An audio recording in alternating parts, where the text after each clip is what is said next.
Friends, welcome to this thing. It is freaking Wednesday, the 28th of April, 2021. So glad that you are taking time out to visit this thing. This show comes to you each and every weekday at about the same time from the Baldwin Ace Hardware Fear Bunker Studio. The Eric Zane Show podcast begins now. Hi, this is Boring Dean. When I'm sitting around doing push-ups and watching the paint dry, I think about things that are more boring than I am, like the Eric Zane Show podcast. Right. And now here he is, the man, the myth, the legend, your host, Eric Zane. Your host. Welcome and thank you, Dean.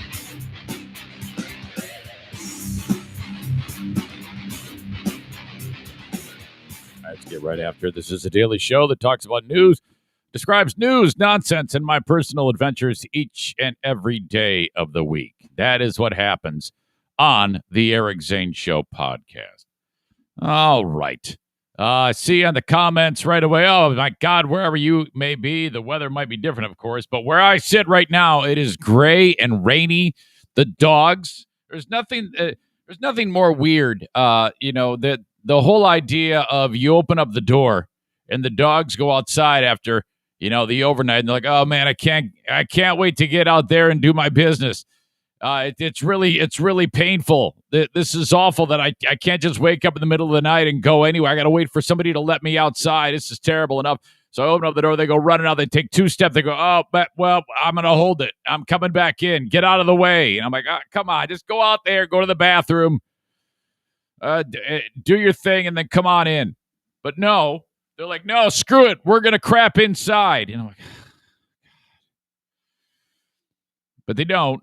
Somehow they just managed to hold it, and then I don't know. I guess I wonder what that debate is like inside of a dog's head, because you and I would debate in like a language.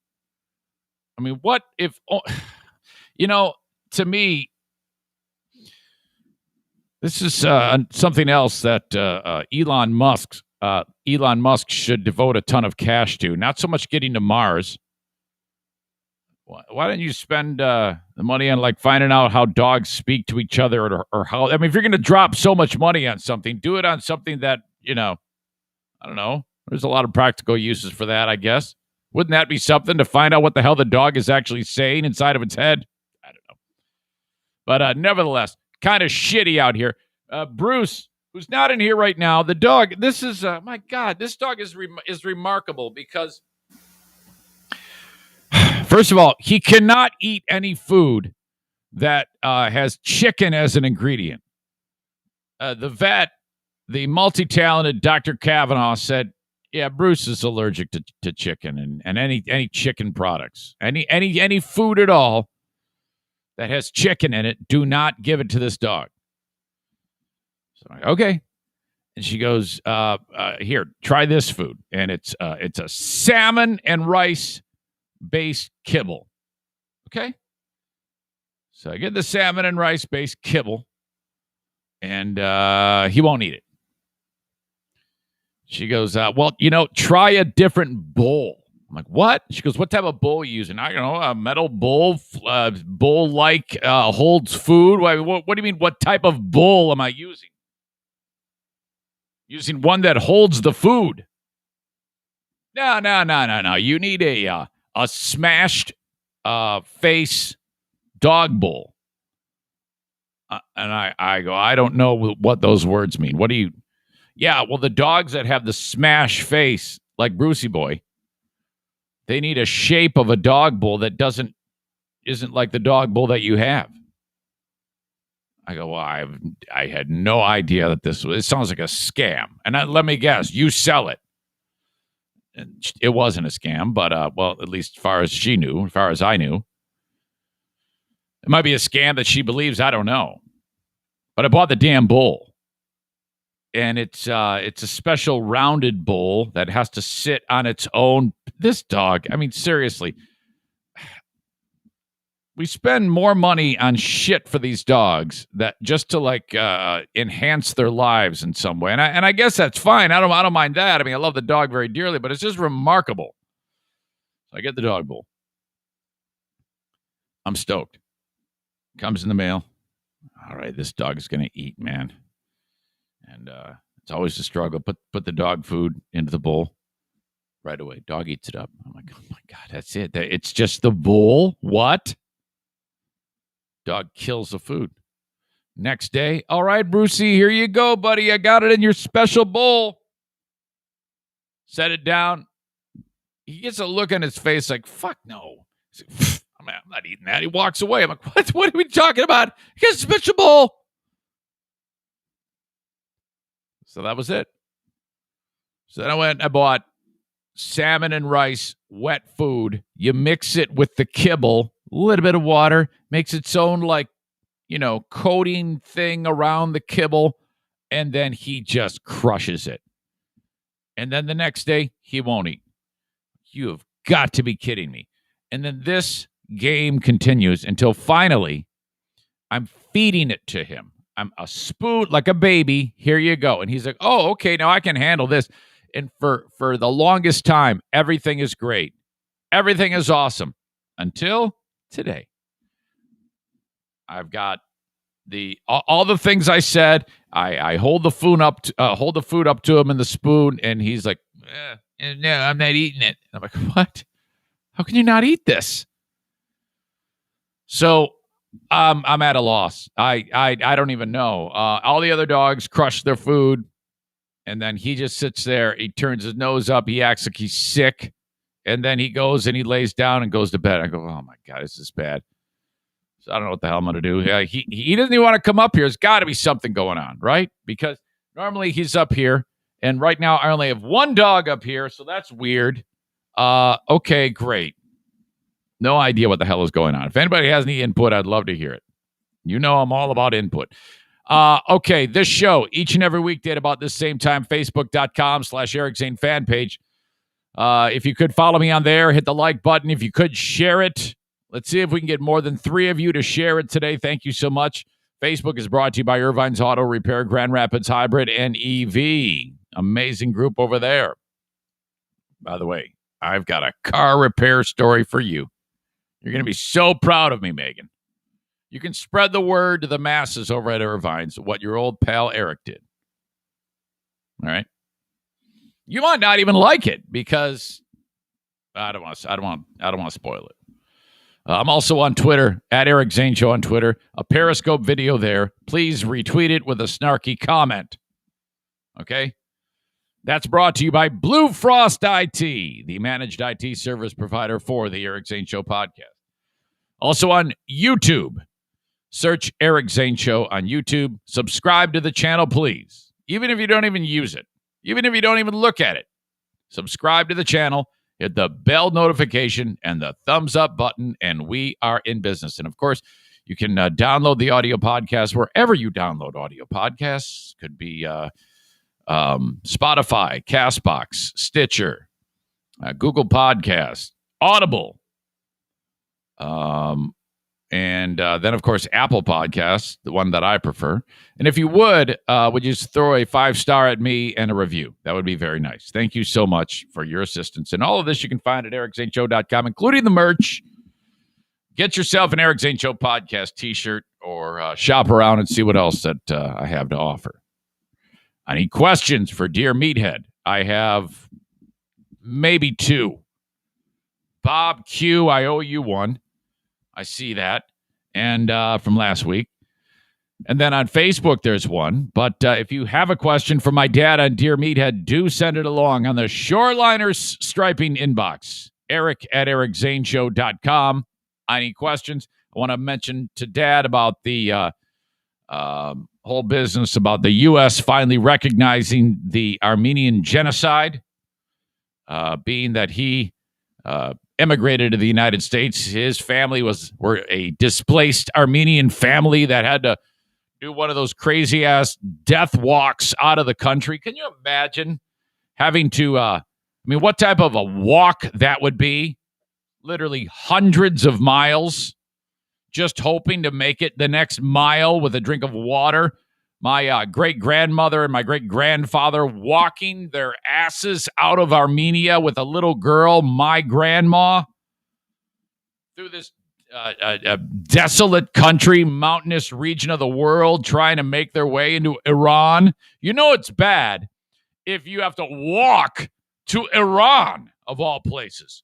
You know you're really leaving a desperate situation when your best option is to walk your ass out with nothing into Iran. Ugh. But they did it. And then that was that. So Dad, I'm sure, has some thoughts on it. My dad's never set foot in Armenia, as have the majority of the Armenians in the world today. They're all displaced because of the crazy-ass thing called the Armenian genocide. You know, what's interesting is a lot of millennials, people in their 30s, who have never set foot in Armenia, who have decided to move to Armenia to start businesses, tech industry, maybe even manufacturing or textiles, into that country, and then kind of assimilating with the people there. There's a term for it. I forget what it is, but that's actually a thing. You see the guy from System of a Down, Serge, what is his name? Serge Tonkian? Is that how you say it? Serge Kevorkian? Serge Kardashian. Serge Tonkian. That's the dude. I think he had a statement. Serge Tonkian, Armenian genocide statement. Those guys stopped making music. It's been like forever since they came out with, like, I remember when that band just got started. This guy looks older than me. Holy shit. Tonkian thanked the president after Biden declared April 24th as Armenian Remembrance Day, which coincides with the United States recognizing the 1915 Armenian genocide for the first time. By the way, Dirk the Turk says that Biden didn't even make the decision. I think Patriot Nick feels the same way. These guys, they've got such a hard-on for this dude. They think that Biden actually is can't even recite the alphabet. They refer to him as the president placeholder. What the fuck? Why can't you just not like him? Thank you to President Biden for properly recognizing Armenian genocide today.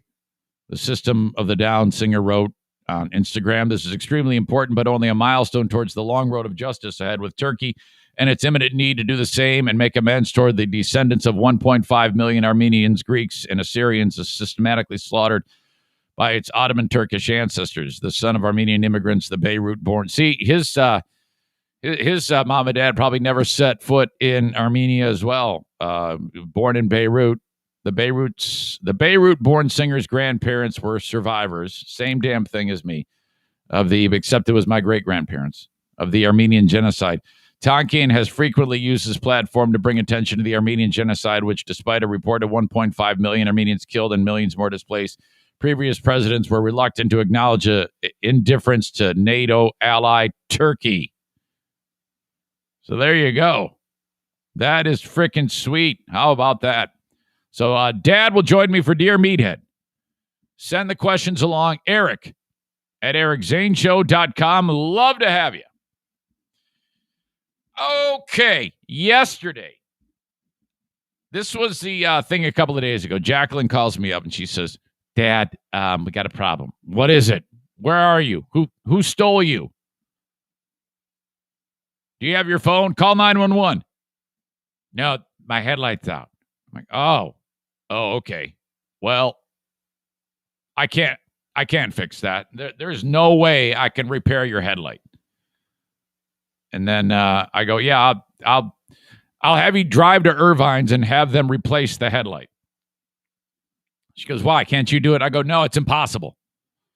She's like, why? I go, well, nowadays, in order to replace the headlight, and I have no idea. I'm just speaking out of my ass at this point. I go, well, you have to remove the motor and take off all 4 tires, and you turn the wheel all the way to the right, and then that is the only way you can access the headlights. She goes, really? I go, yep, that's true. She goes, I think you don't know what you're talking about. Why don't you just do a little internet search? Maybe you can figure it out. And I go, no, I can't. There's no way. It's impossible. I hang up the phone. And then I got to thinking about it, and I go, all right.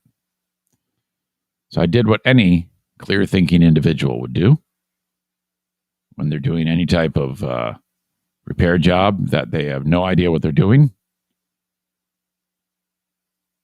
They check on YouTube. You knew I was going to say that, didn't you?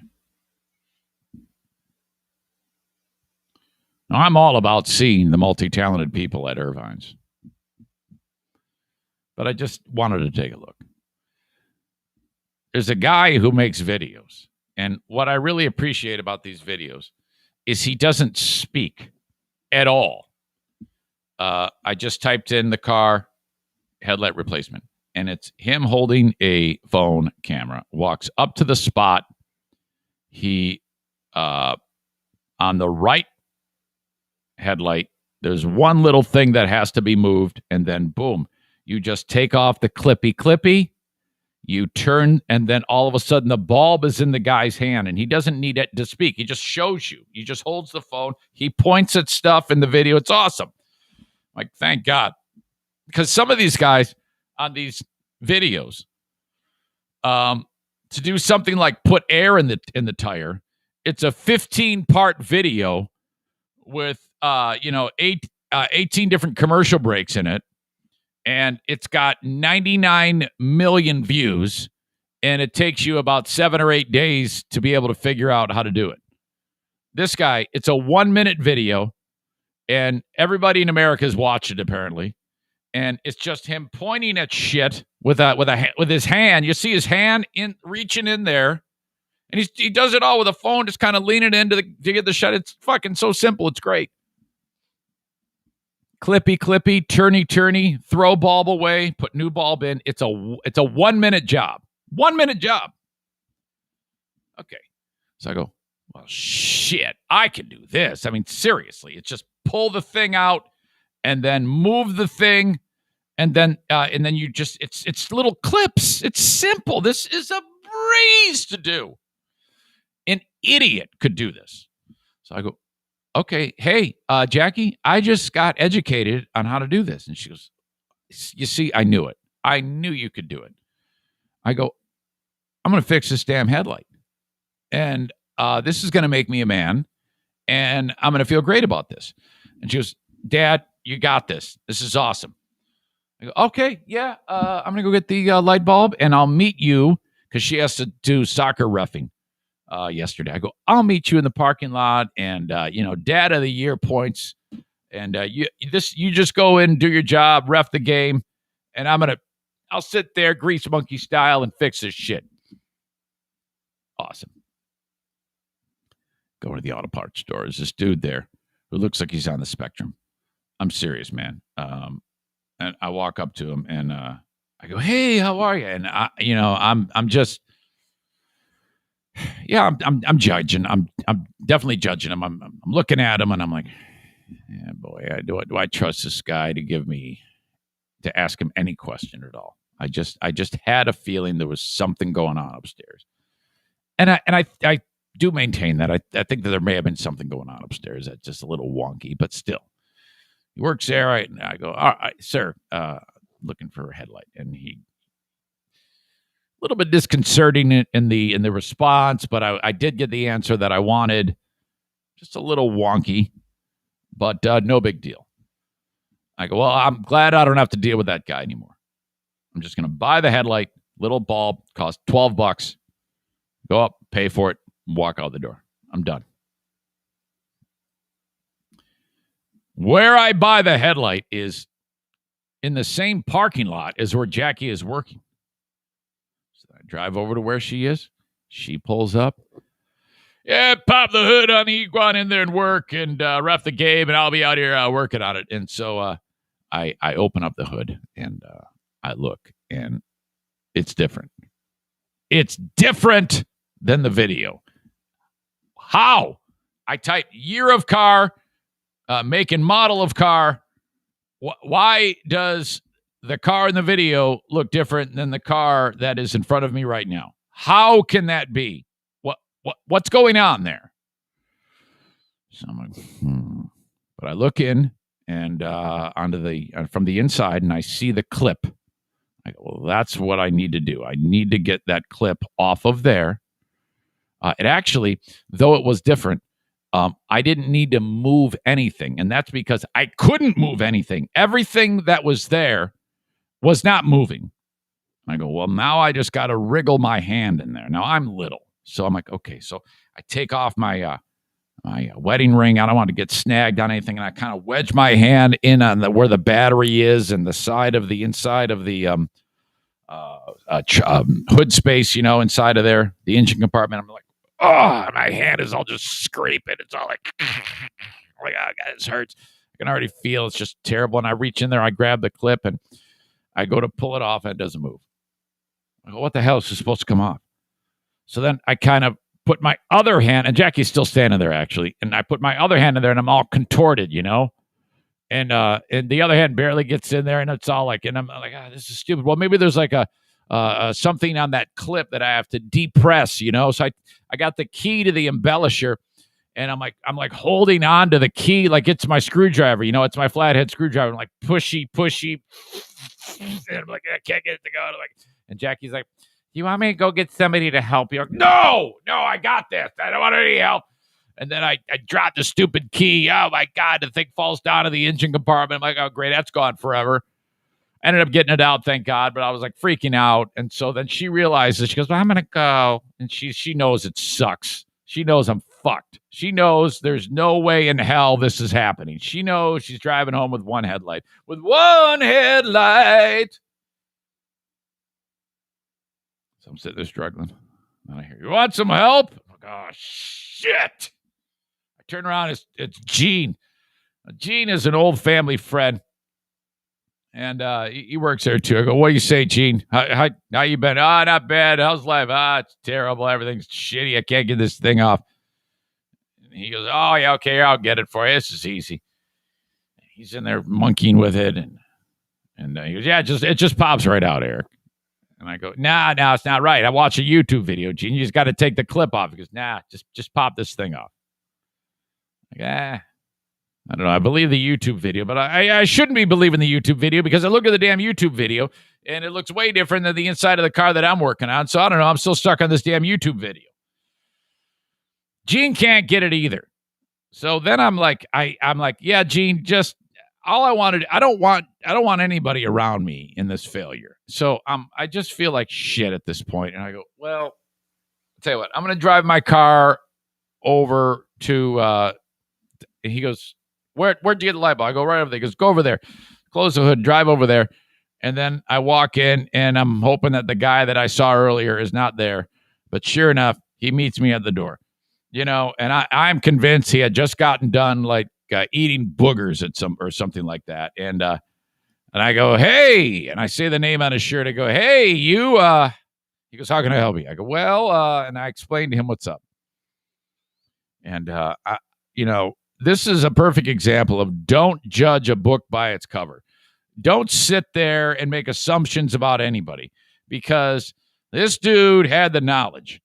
I walked him over to the spot in the car and we're looking at it. He goes, yeah, that clip's got to come off. I go, I know that.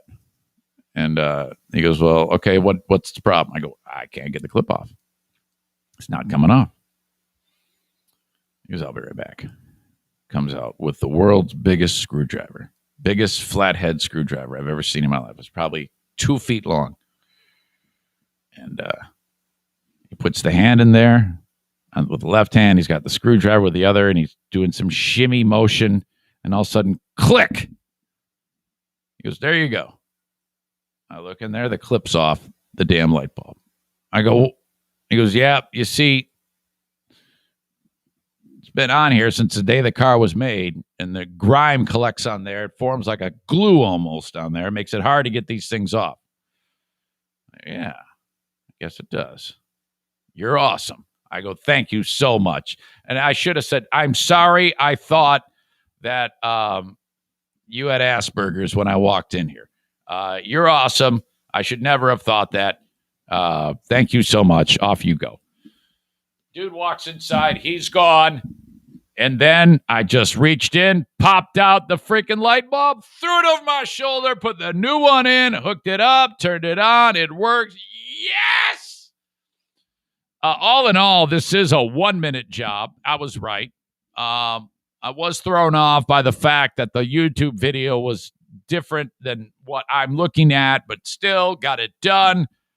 I feel like a hero, drove it back, and she's on the soccer field doing her thing. I walked in, gave her the thumbs up, and she goes, is it fixed? I go, yeah, it's fixed. I got it. No problem at all. Easy. She has no idea. She's going to find out when she hears this. Okay.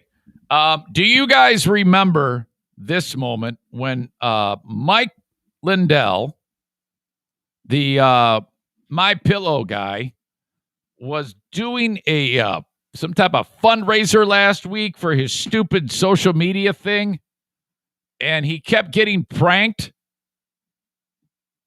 This is the My Pillow guy. Everything's a conspiracy. Trump. Dominion voting systems are hacked, and the Dominion suing him for like everything he has. This is the clip when Mike Lindell is doing his social media live telethon to raise money for his stupid platform that all the crazy people are going to sign up for. And then he gets a phone call and he picks it up live on the fucking thing. And someone says, yeah, it's Donald Trump's going to talk to you. Here you go. And then this happens. Yes, sir. Breaking news here with a guest. Hello? Hello, yes, I have Mr. Trump on standby. Are you ready? Yes. Go ahead, sir. Hello, everyone. We have the president here, our real president, everyone. Hello, Mr. President. MacronShow.com, bitches. MacronShow.com. Okay. All right. I Sorry, guess that folks. wasn't. I guess that was. You see what they're doing? They're attacking us. And this is what. That even came up. They're hacking into our phones. It came up that it was a legitimate number. Call. A legitimate. I know the number's coming from. Okay. Now, when I heard that clip the first time, all I heard was bitches. I didn't know what else he was saying. What he's saying there is MacronShow.com, bitches. MacronShow.com, and then they cut it off. I didn't know that at the time. I posted the clip on my website and tweeted it out, and the next thing I know is I've got someone tweeted at me, I'm glad you like my work. Well, that dude from MacronShow.com, it was him. And he's a dude in the UK. And he is at James Winder on Twitter. At James, Winder on Twitter. MacronShow.com. MacRon show.com. What he does is on Mondays, on all of the platforms, and then an audio podcast. He's really got it covered. He sits there for like 3.5 hours and does a show where a lot of I'm not entirely sure of the how it all works. I'm still just getting into the show. He does prank calls. So on that given day, that's what happened on that show. This also happened. I'm not sure if he's involved in this one too. I think he is, but Yeah. Well, thank you. Hey, hold on. I think I got a reporter beaming in. Scott, thank you for calling in. God bless you. Goodbye. Hello. Hey, Mike, it's Ron with the Wall Street Journal. Yes, you're live. Is that okay? Oh, yeah, that's great. But, Mike, I have some bad news to tell you, I'm afraid. And I hope you can share this with everybody. But unfortunately, Alexa passed away just a few minutes ago from a drug overdose. Okay, this is a prank phone. This is a prank phone call. You see what they're doing, everybody? You see what they're doing, everybody? That was an attack there because I brought up this great reporter, and that was an attack. You heard it here. This is what these attack groups are doing. Prime example there. We took it live. I love how, Thank you. I love how he's trying to make it the left is going after him. It's some dude hosting a prank show. That is the madness of Mike Lindell. Holy fuck, is that funny? I'm not even sure about Alexa. I think that's a reporter he was referring to based on what he said. But so anyway, when he said, "Hey man, I'm glad you like the work." So then we followed each other, and I DM'd him and I wrote, "Holy shit, this is legendary." And I said, "Do you want to be on my podcast?" So okay. Now James is in the UK, and I would make a couple special timing issues in order to get him on. So he won't be on live when I do the show tomorrow at this time. However, at about noon Eastern time, which is 5 p.m. his time in London, I'm going to do a special live interview with the man behind MacronShow.com, James Winder. So I am extremely happy with that. So this is just another step in the whole building the podcast thing, because what he does is super involved, and he's sharing it with his audience. I'll share him with my audience, and then that's what you do. He's got a nice setup too. I'm looking at. In fact, I'll check out the share screen so you can see what I see and how it works on his end. But at MacronShow.com, if you see, it's this is the show in question right here. Mike Lindell versus Ron Blackman, when he actually did it. And in that show itself, it looks like he's on for 6 hours and 44 minutes and 13 seconds of show. And so I'm guessing there's just a ton of stuff that goes on there, including how it goes is I'm pretty sure he was showing Lindell's telethon and then doing all sorts of commentary about it. In fact, he wrote in the blog setting underneath the video, Mike Lindell versus Ron Blackman. Well, this was probably the easiest show ever to name. In this episode, Ron and Ray take great pleasure in Mike Lindell and his failed attempts to set up a brand new social media platform decide to do their bit to get involved when Mike announces he's doing a 48-hour live stream to promote it. The show ended up starting super early, and we're busy working on this for hours beforehand, but I think the end result was worth it. Before the true professionals that we are, we also managed to satisfy a whole bunch of fresh complainers for you, to including a man who jerked off too much in his rental car, a lady who used makeup made out of ground-up babies, and yet another person who got their Facebook hacked. Thank you to everyone that was involved in making this. So this guy, it's very involved, really involved. He spends a ton of time putting these shows together. So it's understandable why he would do a show just like once a week. I mean, let's be honest, not everybody. When you put that much time into making one big show like that's kind of the best you can do. But he just kills it. It is really, really funny what this guy does on the Macron Show. He's got a Patreon. So I just wanted to throw that out there that I will have him for a special interview you'll be able to see him and hear him the same way you're getting this show live, and then I'll post the audio podcast. So that is pretty damn funny. I'm looking forward to that. Okay. Nick says, I'm going to laugh if he's pranking you. Yes, absolutely. So is he another Sacha Baron Cohen pranking interviews? Well, I guess that's up to you to decide. Check out his show. I don't know a ton about this guy. All I know is that when I heard him pranking Mike Lindell. I said, I got to find out who that is behind that. That is funny ass shit. And the amount of steps that it takes to put together a show like that. Really, really involved. All right. So cool. Thanks again to everybody for being part of this show. My goodness. Get some merch at ericzaneshow.com. T-shirts, hoodies, stickers, magnets, tapestries, okay, artwork. You can get yourself a tote bag, coffee mugs. It's all there at ericzaneshow.com. The opening of the show and the live streams brought to you by Van Dyke Mortgage. Get a mortgage from Mario, 231-332-6505. Mortgage rates in the 2s right now, but I don't know how long that's going to last, okay? If your credit is great, this is going to be a fast process. If your credit's a little wonky, don't be discouraged. Mario can get you into a loan more than likely. And, it's not going to be the loan of the person who's got the 810 credit score, but still, it can get you into a loan, get you out of paying rent to some slumlord, for God's sake. Get into a mortgage, and he will make that happen for you. And then after a year and a half of paying on time, you get a better mortgage. It's how you improve your credit score. Paying on time, getting out of debt. Thank you to the Mario Flores Lakeshore team of Van Dyke Mortgage. Click on the emerald green logo at ericzaneshow.com, and that will take you right to his webpage, NMLS number 3035.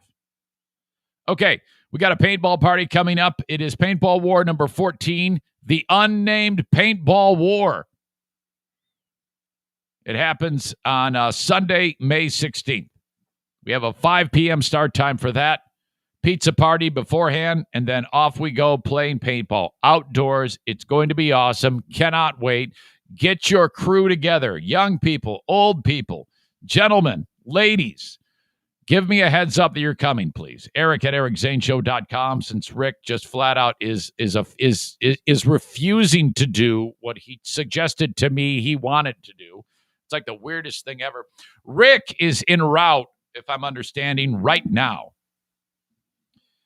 to another paintball competition, if I'm understanding this correctly. Leaving Wednesday for my first tournament of the season in Florida. We expect big things this year. Shout me out, he says. He's probably on the runway right now, taxiing. Okay, turn your Rick to English translators on high so we can follow along. The Rick to English translator is just basically slowing down speed. You look so amazing with your vaccine. Hey, you're going to Florida. You're getting ready for paintball. I am. I'm actually driving.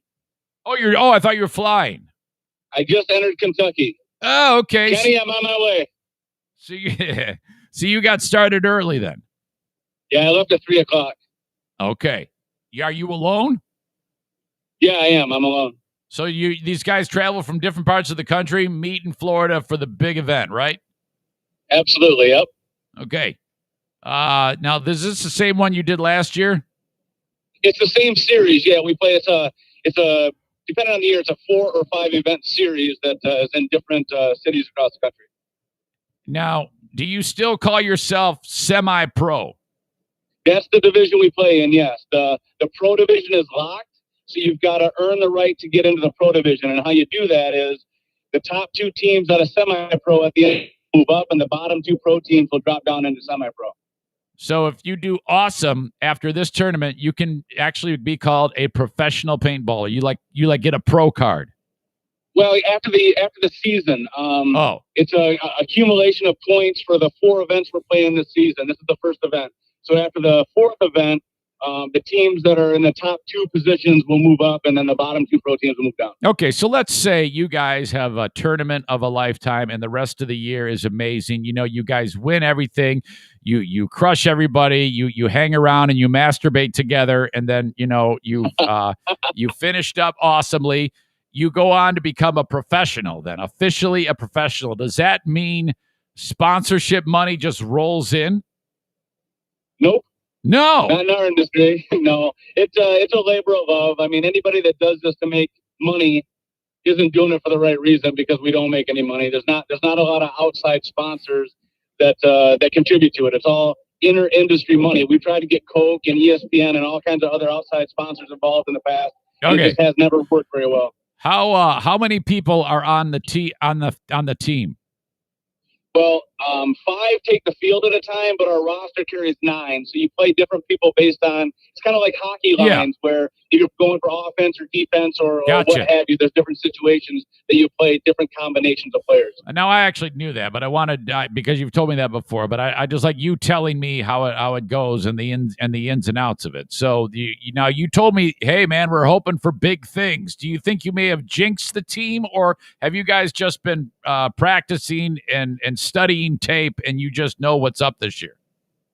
Well, I feel like we know what's up. They make the field layout. Every time you come play paintball, the bunkers run a different orientation. There's a different kind of field layout to it. Yeah. We get the official field layout 2 weeks before the event, just like the rest of the rest of the field does, and we all study the field layout based on what the best breakouts are, what the best places to go are, how to play offense, how to play defense. So us and the rest of the teams that we'll be playing against get all that information at the same time. Then we spend 2 weeks working on it, and now it's time to come down here and execute what we think is going to be our best game plans. Have you ever witnessed 2 paintball players get into a fist fight on the pitch? Well, at the events, no, but in practice, it happens all the time. Because in practice, we don't typically practice. You try to keep it cheap. So you got 2 teams playing against each other with no real referees on the field. So there's no honor among thieves going on. There's some cheating going on, and there's a lot of pride involved. So I'd be lying. I can be a little bit of a hothead, so I'd be lying if I said I didn't get it into it with people in the past. At the tournament, though, it's very well supervised and regulated, so there's none of that. If there's any physical contact at all, you get kicked out. Are you going to go to that school in Florida where they're not allowing people to work, or they're not allowing teachers to work who are vaccinated, and tell them that you love them? I don't think that's going to happen. Have you heard about that? No, I haven't. That's news to me. I'm going to get to that. There's a private school in Florida that if you're a teacher and you get the vaccine, you get fired. Really? Yeah. Oh, that's interesting. What part of Florida is that in? I don't know. I gotta hang on a second. I don't have it pulled up, but yes, I'm sure that you'll beat them up because their opinion differs from your current one. Oh yeah, it's gonna get ugly. Yeah, I plan on just crushing them. Let's see. I'm sure of that. I'll roll my eyes a lot. It's in Miami. In Miami, okay. Yeah. So Miami area. That's kind of the Wild West, yeah. Yeah. All right. Well, okay, man. 2 and 10. Listen to the podcast. Listen to whatever else you listen to, and yeah, good luck out there. I know you're going to do great. Thank you. I appreciate it. We play on Friday and Saturday, and if we play well enough, we play finals on Sunday. Okay, buddy. Good luck to you. Okay. Hello. Okay. All right. I'll talk to you. See you. Bye. See ya. There you go. Rick from TC Paintball. Paintball extravaganza, paintball king, paintball guru, whatever else you want to call him. That is awesome. So if you want to hang out with Rick, it's May 16th. I'll be there, of course. $35 gets you in. You get the paint, you get the balls. Wait a minute. You get the paint, you get the gun, you get the mask. You don't get balls. You get the paintballs. You get the gun, you get the mask. If you have all that stuff already, it's still $35. Because normally it's like $48 to play. It's already discounted for Zaniacs, and it's fun. Divide up into teams. We have the Battle Royale, where all of us take on Rick. Oh my God, I get so damn scared playing paintball with Rick. He's so damn good at it. All right. Yesterday, on the way to a meeting, this is crazy. The meetings are all anonymous, but there's one meeting I go to where it's called the Young People's Meeting. And one of these things is not like the other at the meeting. And that would be me, because I am not a young person. And so everybody's cool at these meetings. And there's a couple that just, I mean, it isn't like that, like you can't go. But, you know, everybody there is young, except for maybe one or two like me. And so me and the other old timers are kind of there. We stand out like sore thumbs. And then I'm to a point in time where I'm so old that I'm actually looking the part, not just in my face and my white hair, but I'm wearing black Adidas sneakers with white socks. Now, people either wear like ankle socks or foot socks, or they push them down, but not me. I pull the socks up to my knee, like, old school Pistol Pete Maravich.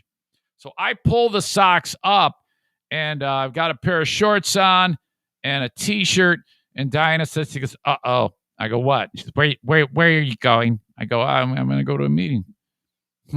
Yeah, this is not good. What's the problem? You can't leave the house like that. It's the socks and the shoes. You just look like such an idiot. It's just horrible. I go, it's okay. You know, I am who I am.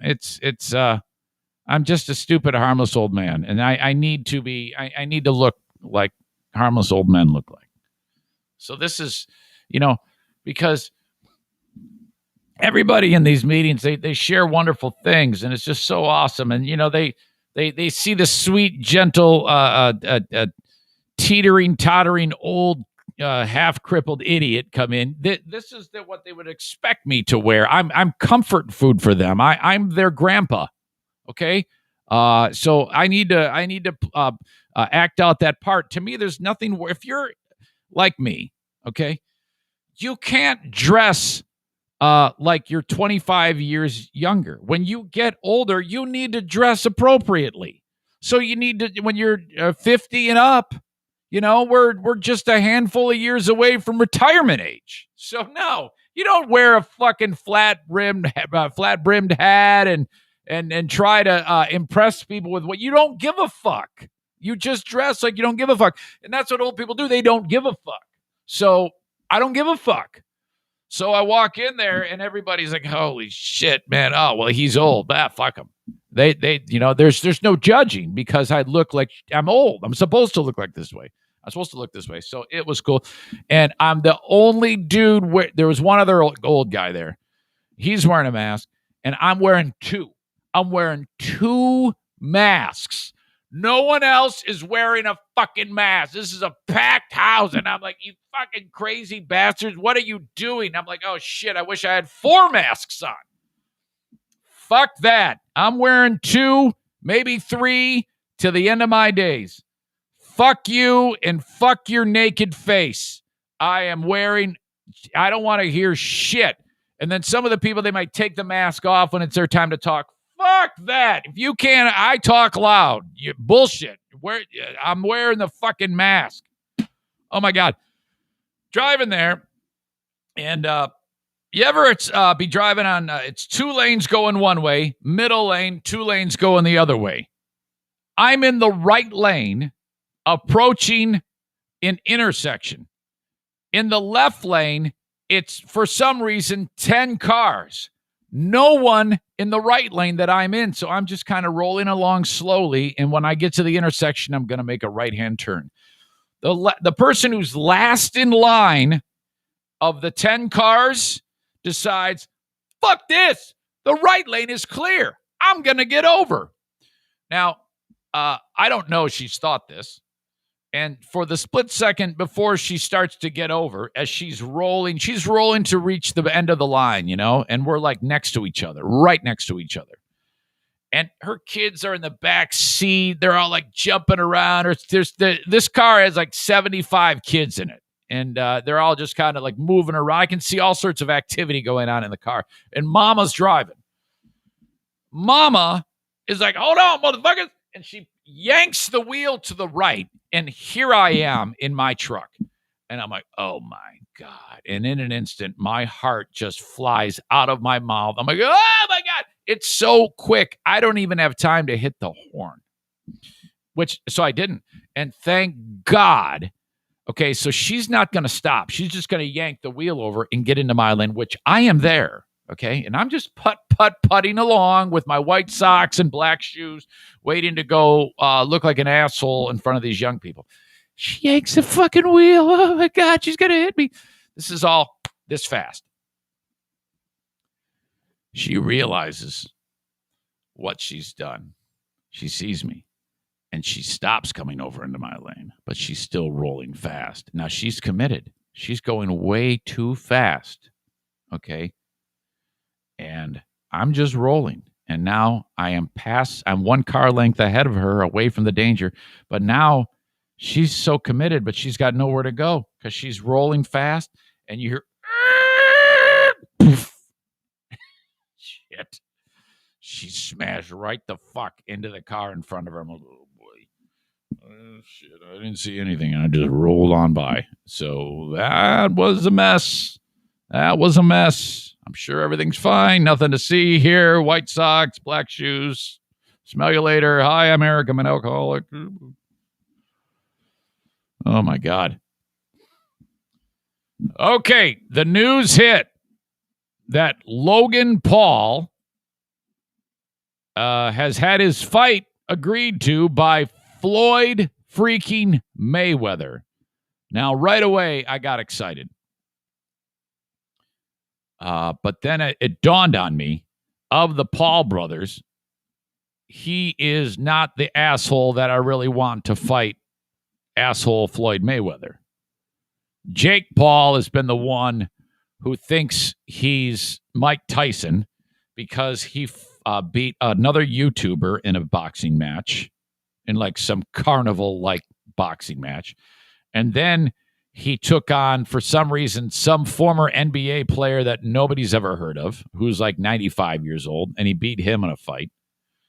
And then he fought some washed-up MMA guy who hasn't fought in forever, and who had a wrestling background. And the guy's in his late 30s, who a lot of people are saying he took a dive in the fight and brought home $500,000. What does that guy care? I'd have done the same damn thing.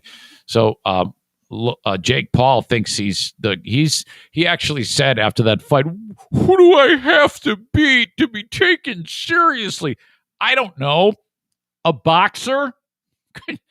I mean, could you fight someone who actually is committed to studying the sweet science as opposed to 3 fucking sideshows? You fought a YouTuber, a basketball player, and a former MMA guy, retired wrestling background, who took a dive. You haven't fought anyone. Well, the brother, Logan Paul, who's also a douchebag, he has wanted to fight Floyd Mayweather. And let's see here.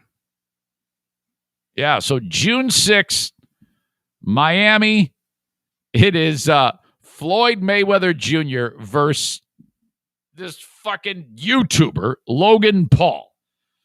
To this day, I have not done... every time I talk about Logan Paul or Jake Paul, I say to myself, I am going to actually look at some of their content. I have never in my life looked at one bit of what they make. So I have no clue. I think maybe Jake Paul or Logan Paul or both these guys or whatever have done stunts in the past, done awkward shit for content, man on the street type of shit. I have no idea. One day I'm actually going to take the time and find that out, but I've got more things to take care of. So sometimes I run out of time. But this idiot, Logan Paul, who has one fight, and it was against some idiot, another idiot, wasn't really a boxing match with another real boxer, is now going to fight by a lot of professional standards, the greatest pound-for-pound boxer in the history of the sport. Now, Floyd most recently fought Conor McGregor and just took his time with him, even though McGregor obviously has an absolute skill set, but not nearly as on the level boxing-wise as Floyd Mayweather Jr. So Floyd, it took a couple of rounds, but eventually he started to just peck away at Conor, and then that was that. I mean, I don't give a shit how old Floyd is. His hands are fast as fuck, and he's a technically superior boxer, even now, to just about everyone. Now, I guess the question is, why the fuck would Floyd do this? You know what else Floyd is extremely efficient at when it comparatively just as equal amount of skill in the boxing ring, equal amount of skill in spending money. So I don't know necessarily if Floyd's broke, or maybe he just stands to make a absolute killing on this. I would expect it. I'll give the Paul brothers this. Never before have two people who have no business even being near a boxing ring have been able to draw up interest in something in someone like me who has no interest otherwise in anything like this. I'm interested because I would love to see Logan Paul get his ass kicked.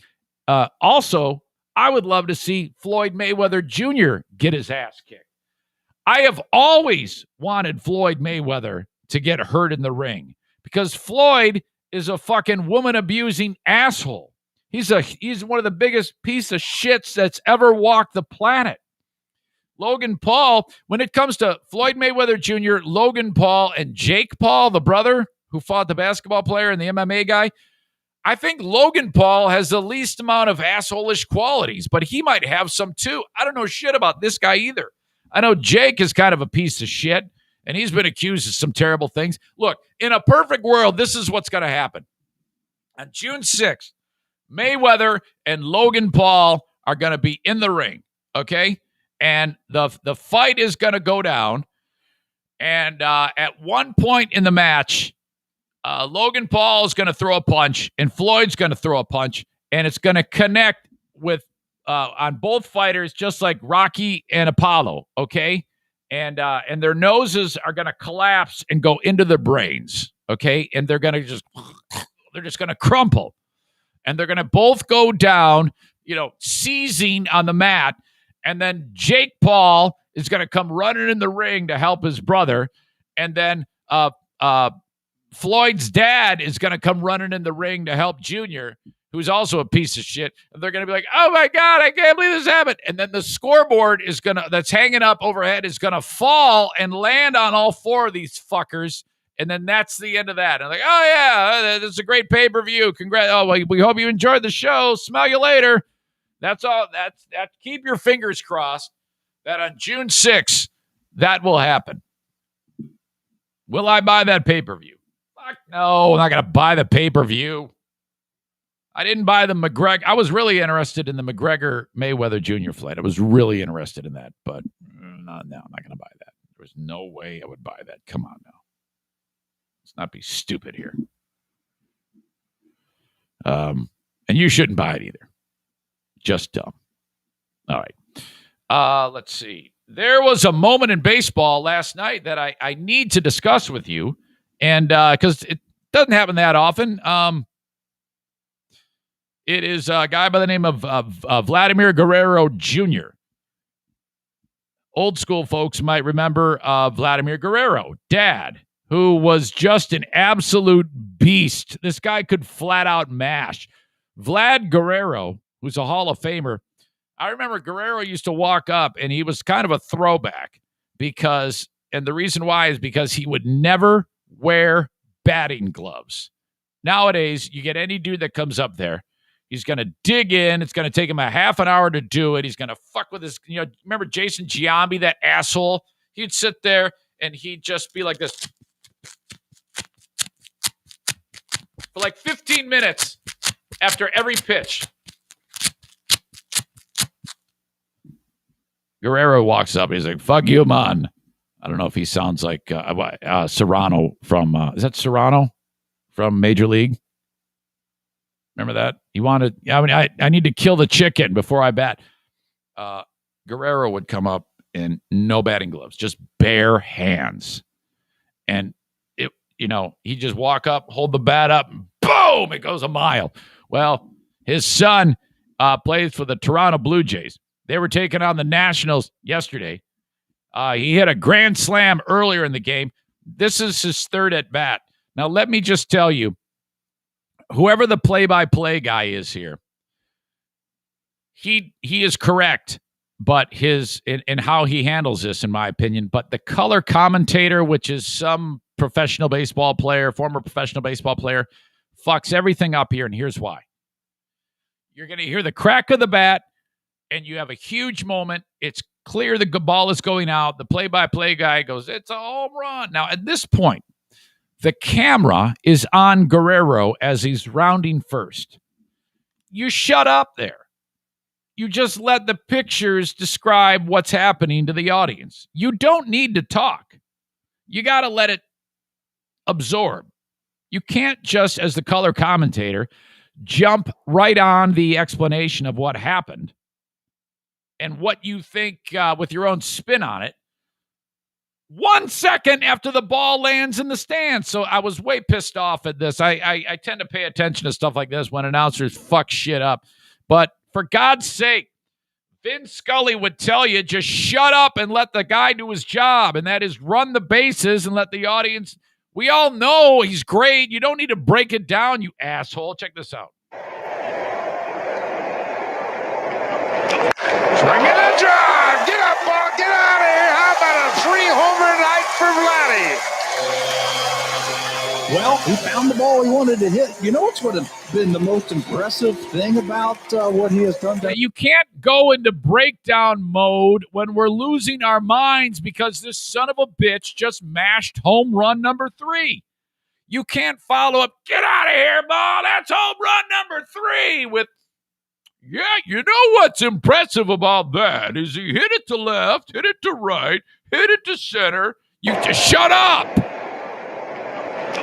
Swing it a drive. Get up, ball. Yes. Get out of here. How about a 3-homer night for Vladdy? You know, that guy had the best puke voice going. Get out of here for Vladdy. And then this idiot, he's just supposed to let it go, man. Drive. Get up, ball. Get out of here. How about a 3-homer night for Vladdy?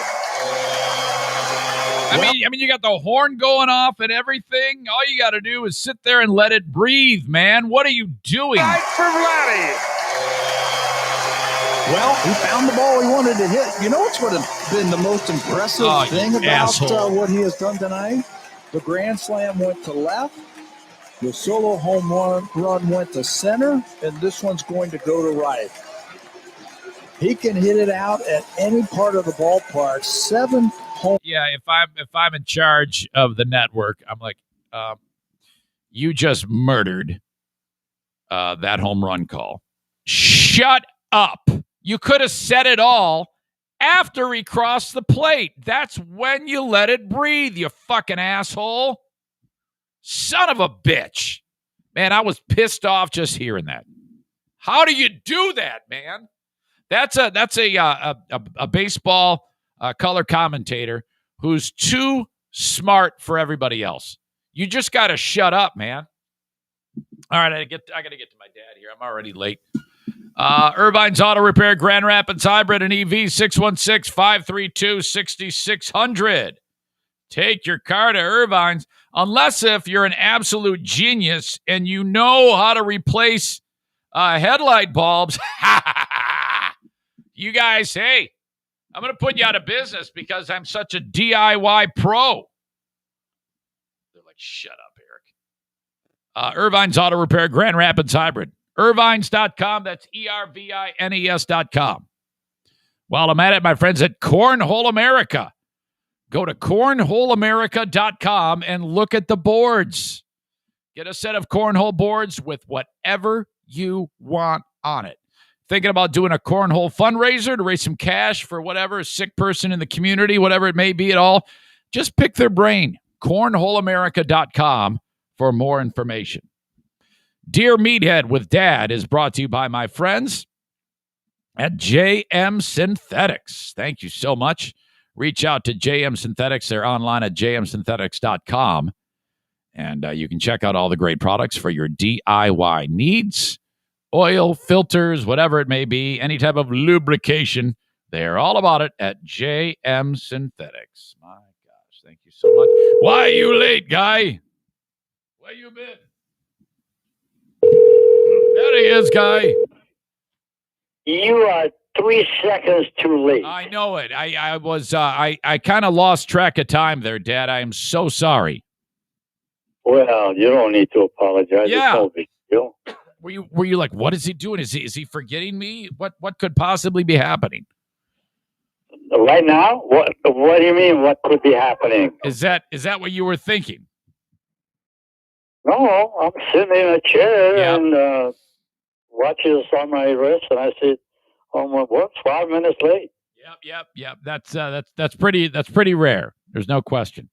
Well, of course there is. So I just want to say hello to Grand Rapids, that wonderful city. Yep, Dad. You know what's funny is I got a gentleman in Ireland right now who's listening. In Ireland? Yeah, I just made friends with him this past week. Oh wow! Yeah, so he in fact he heard wonderful people in Ireland. Absolutely. He have you he was listening last week when you were on with me. And and he was introduced to you, and he didn't know what was going on. And then they said, "Yeah, that's Eric's dad." So he was quickly filled in. So, oh, okay, wonderful, welcome. All right, so very cool, Dad. I want to start with this: the Armenian genocide. You're familiar with that, right, Dad? I sure am. It was big news this past week. I don't know if you saw it, but the U.S. is now recognizing that. That was something that wasn't even like acknowledged in the past. Were you aware? I heard that. Yes. Okay. Yes. Now, when you were growing up, how were you made aware of the Armenian genocide, Dad? I really was not until I was about 14, 13 years old. Because my family didn't talk about any of this stuff. Yeah. I have a thing to tell you, a comment to make about the genocide and my father. The story goes that they were escaping the slaughter, and my dad was like 14 or 15 years old, was carrying his mother on his back and running. Yes. I mean, that was an awful life. Yeah, that was and it was 106 years ago this past weekend that all began, and people quite literally had to do what you described, walk out of the country in fear that they were because they were going to die. And that was the country of Turkey that was slaughtering him, right? Yeah. Well, Armenia was much bigger back then, and yes. Eventually that land space was absorbed by Turkey. But that was a horrible thing.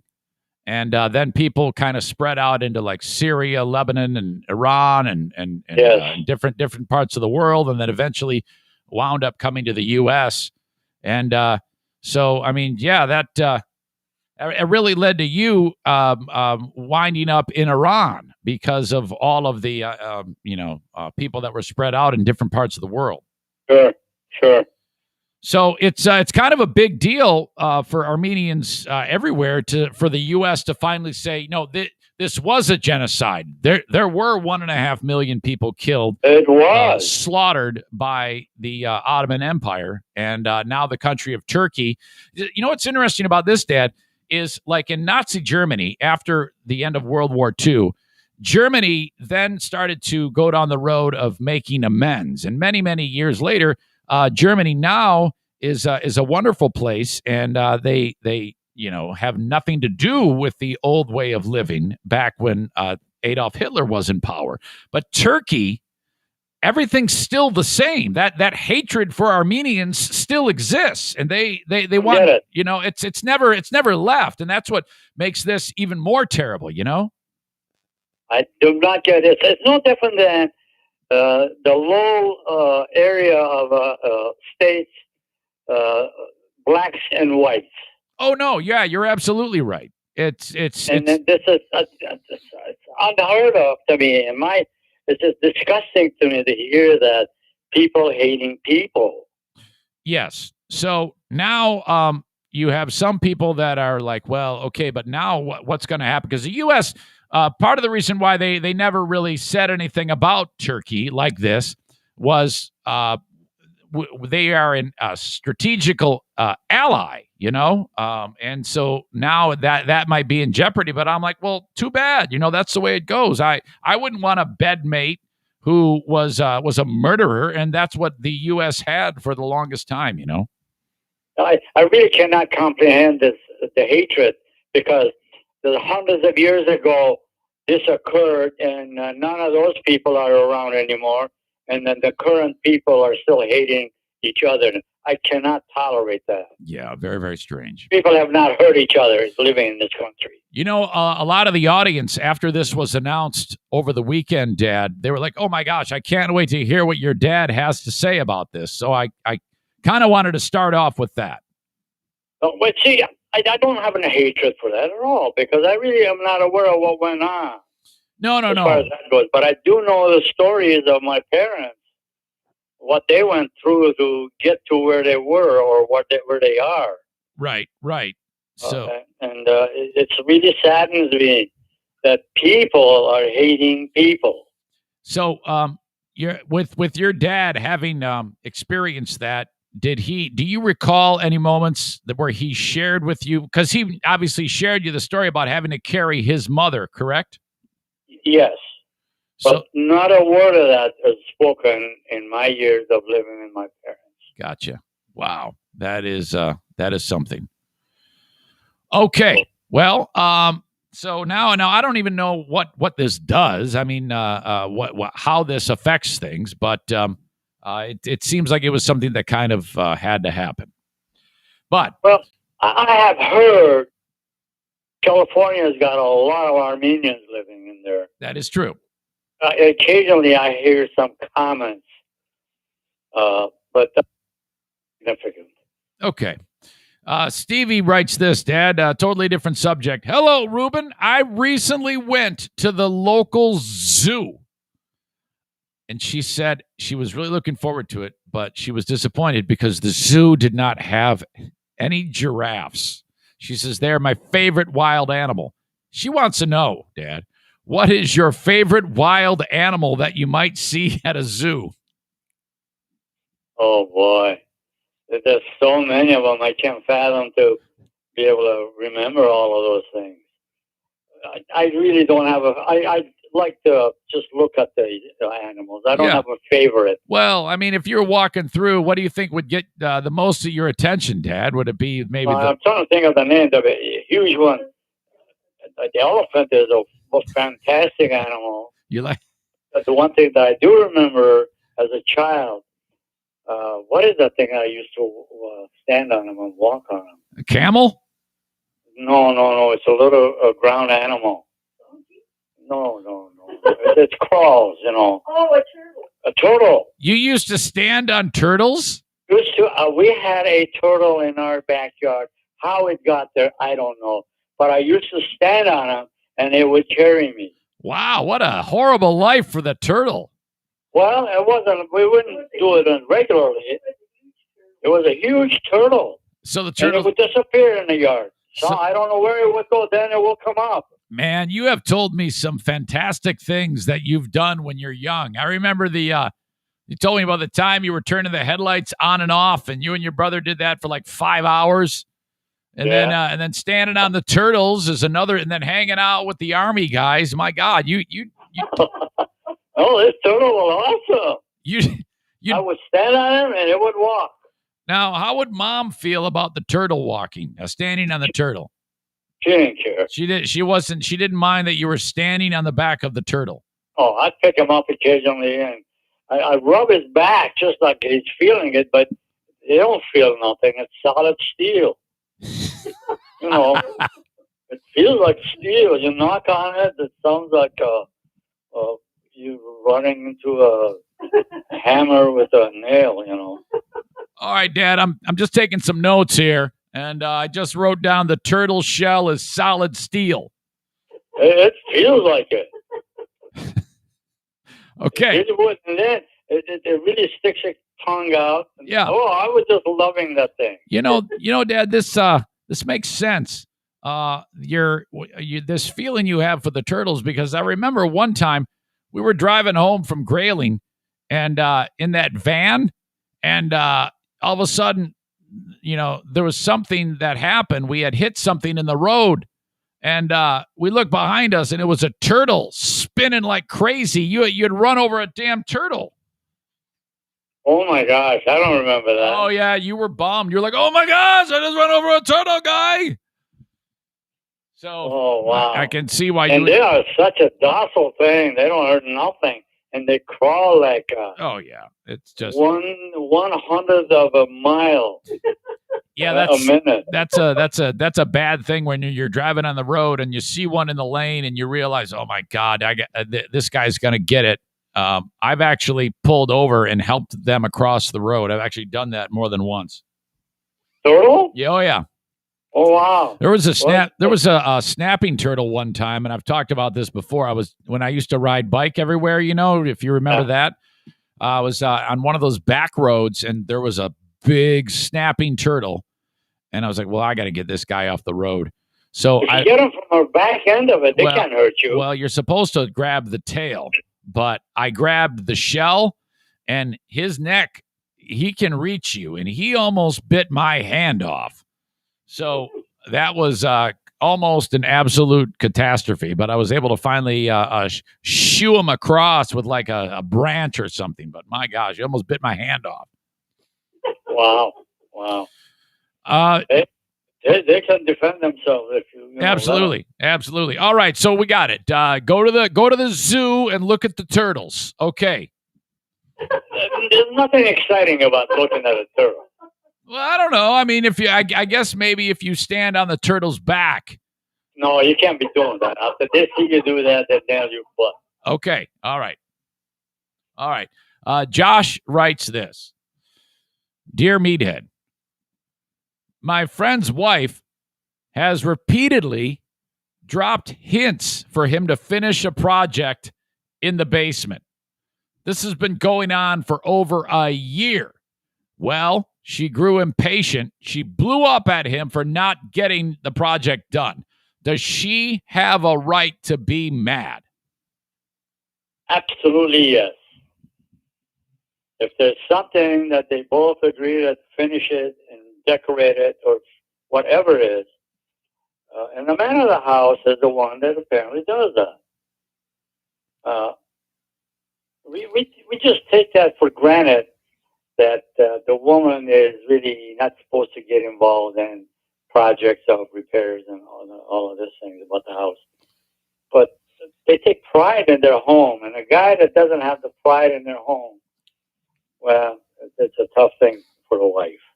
Oh, yeah, she just wants it fixed, so she's giving him the business. I think that man should, whatever project there is, it's not a long-term project.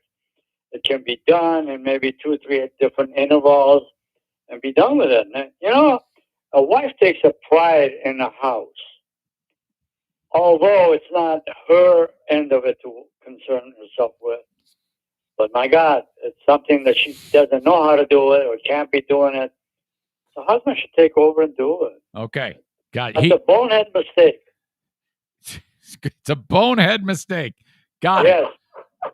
It's a bonehead mistake. Very good. All right. Hey, I say that because of my own character. Yeah. I got to get that stuff done. Absolutely. Hey, listen.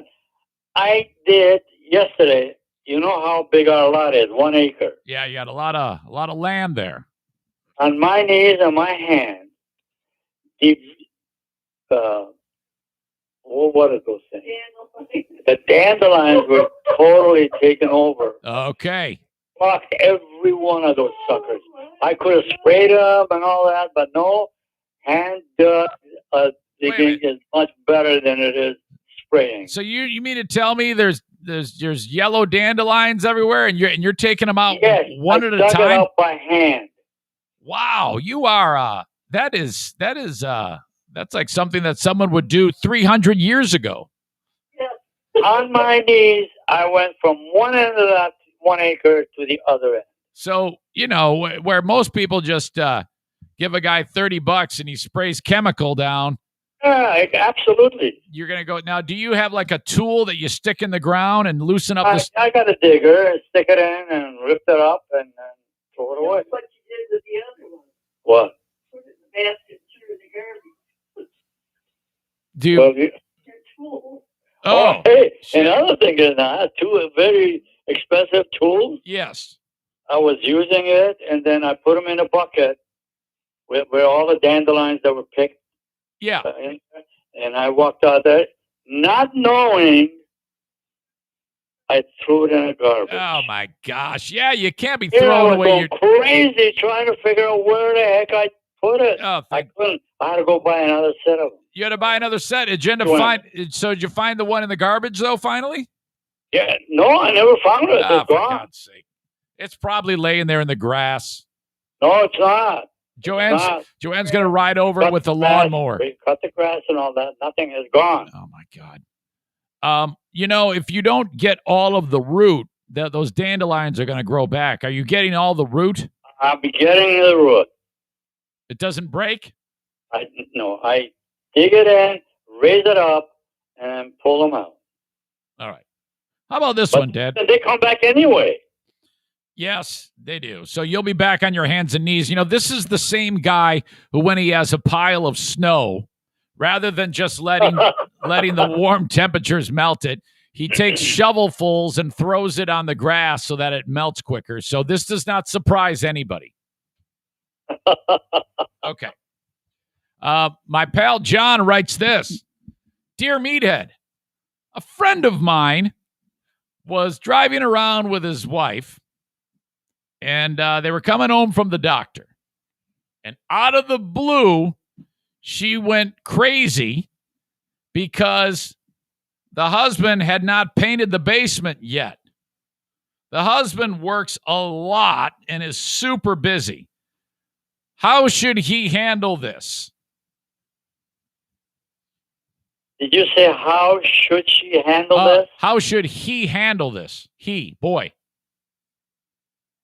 You should hire a painter unbeknown to the husband and have the painter do it and pay him. Okay. If this guy is lame, or not lame, he's a busy man, you got to do it that way. Yeah. That's what I would say too, Dad. It's not punishing the husband, or just get it done. Not getting done, and the house needs to look nice and neat. Okay. Pay somebody to come out. So I can do that.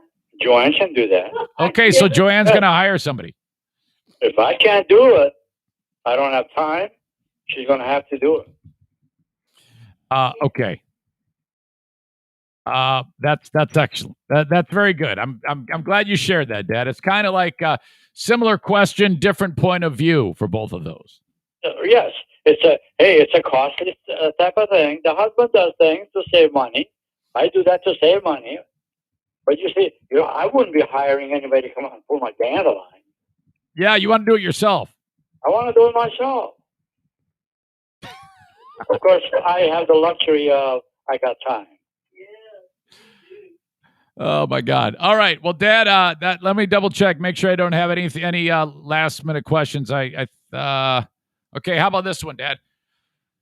Kenny writes this: my pal's wife recently took a vacation with their daughter and left him at home to continue working while they were gone. Should my friend be upset about not being included? Wait a minute. Let's go over this one more time. They took a trip.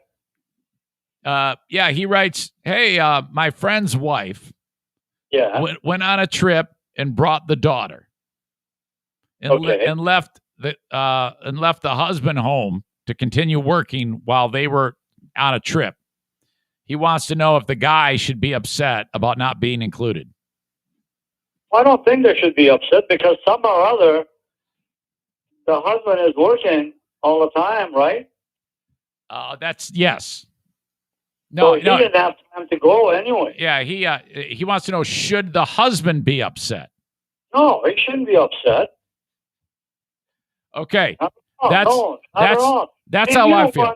occasionally, I really like to see my wife take a trip with yes, some of the girls and something else. I feel the same way. I mean, that's just great. If it were me, I would rather just go and work and then take a vacation at a different time. Right. But I don't have that kind of a feeling that I want to be left home or something else. But if I have to, that's good. No problem. But I have issues. I have medical issues. At this point, I mean, a year ago, hey, yeah, go anywhere you want to go. In fact, I did send her out California once. Yeah, that was fun. That was a great time for sure. Sure. All right. Well, hey, man, Dad, I appreciate it as always. You guys are the absolute best. Everybody loves you. Do you any final thoughts that you would like to wrap up with? Yeah, my final thoughts are really, it's so awesome that the group of people that are your people, that you're running the show, has shown an interest in me to listen to my views. I know some of them is kind of shady, some of my views, but this is a great feeling. I feel so important. This is wonderful. Yeah, it's never ceases to amaze me, Dad, that this group is keeps us going. So we're really. Some of them probably don't even buy the thing that I say, but it's still wonderful to hear that they're interested. Yeah, it absolutely is. I want to thank them all for being such a wonderful, wonderful people. Okay, well, I plan on seeing you in May. We're getting very close. I'm 7 days from being fully vaccinated. I mean, I got my second shot, but you got to wait like 14 days. Yeah. Okay, so that's coming up for me. And then that's great because we're going to clean this grill top to bottom. And Joanne bought a beautiful cover for it now. Okay, all right. So you like seeing what you're going to show you. Okay. All right. I'm looking forward to it. Say hello to your honey. Yes, and the girl. I'll say hello to everybody for you. Okay, Joanne. Boy. Okay. Joanne, I love you very much. I love you too, honey. Okay, I'll talk to you guys. You bet. Bye. Okay, bye, see you, Dad. There you go. Oh, absolutely fantastic. I need to review with you on the live stream just a perfect example of my world. Okay? Now, everyone was able to follow along with what was happening here. I asked the same question from different perspectives.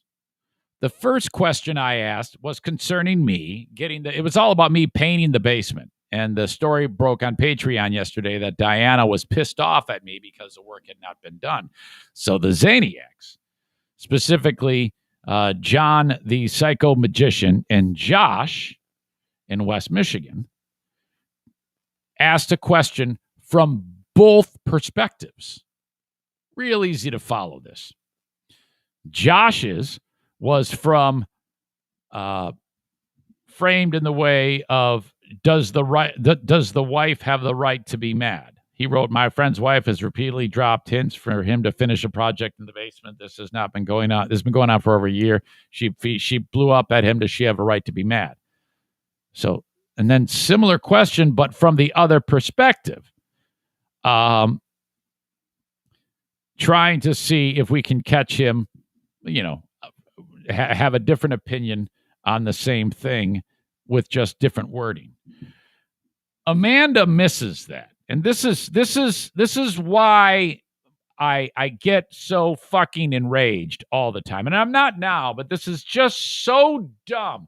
Everyone gets it. Everyone on the live stream understands.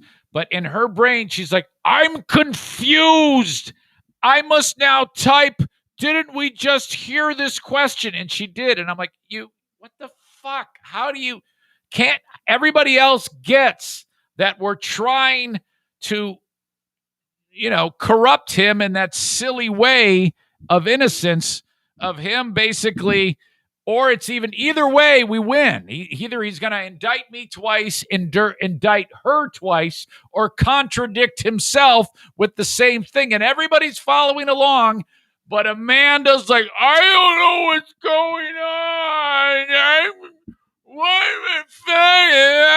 Oh, shit. I sell dildos and say stupid shit.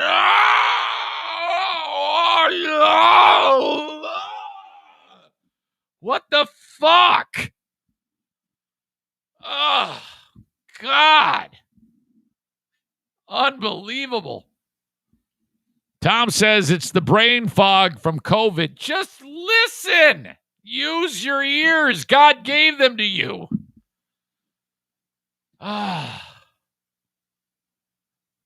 think we have a new impression. Amanda needs to be that over the top. Compared with Jessica. Hi, Amanda. Oh, yeah. Fuck. Insane. All right. Dear Me Dead is brought to you, of course, by my friends at JM Synthetics. Reach out to them at jmsynthetics.com. Patreon happens each and every day with a bonus Patreon podcast. And, of course, later on this week, on Friday, it is the Ben and Eric Patreon podcast. Ben recorded his comedy set last night. He bombed again, according to him.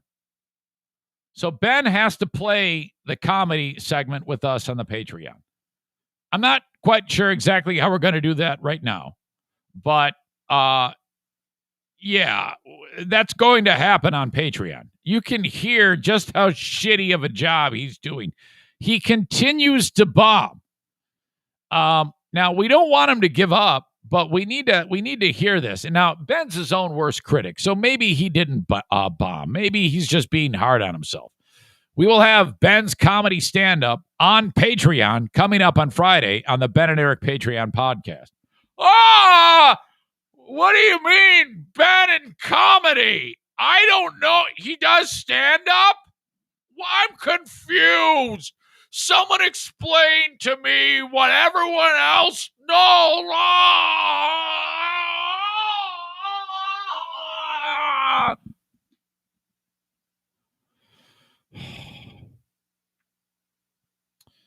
Okay.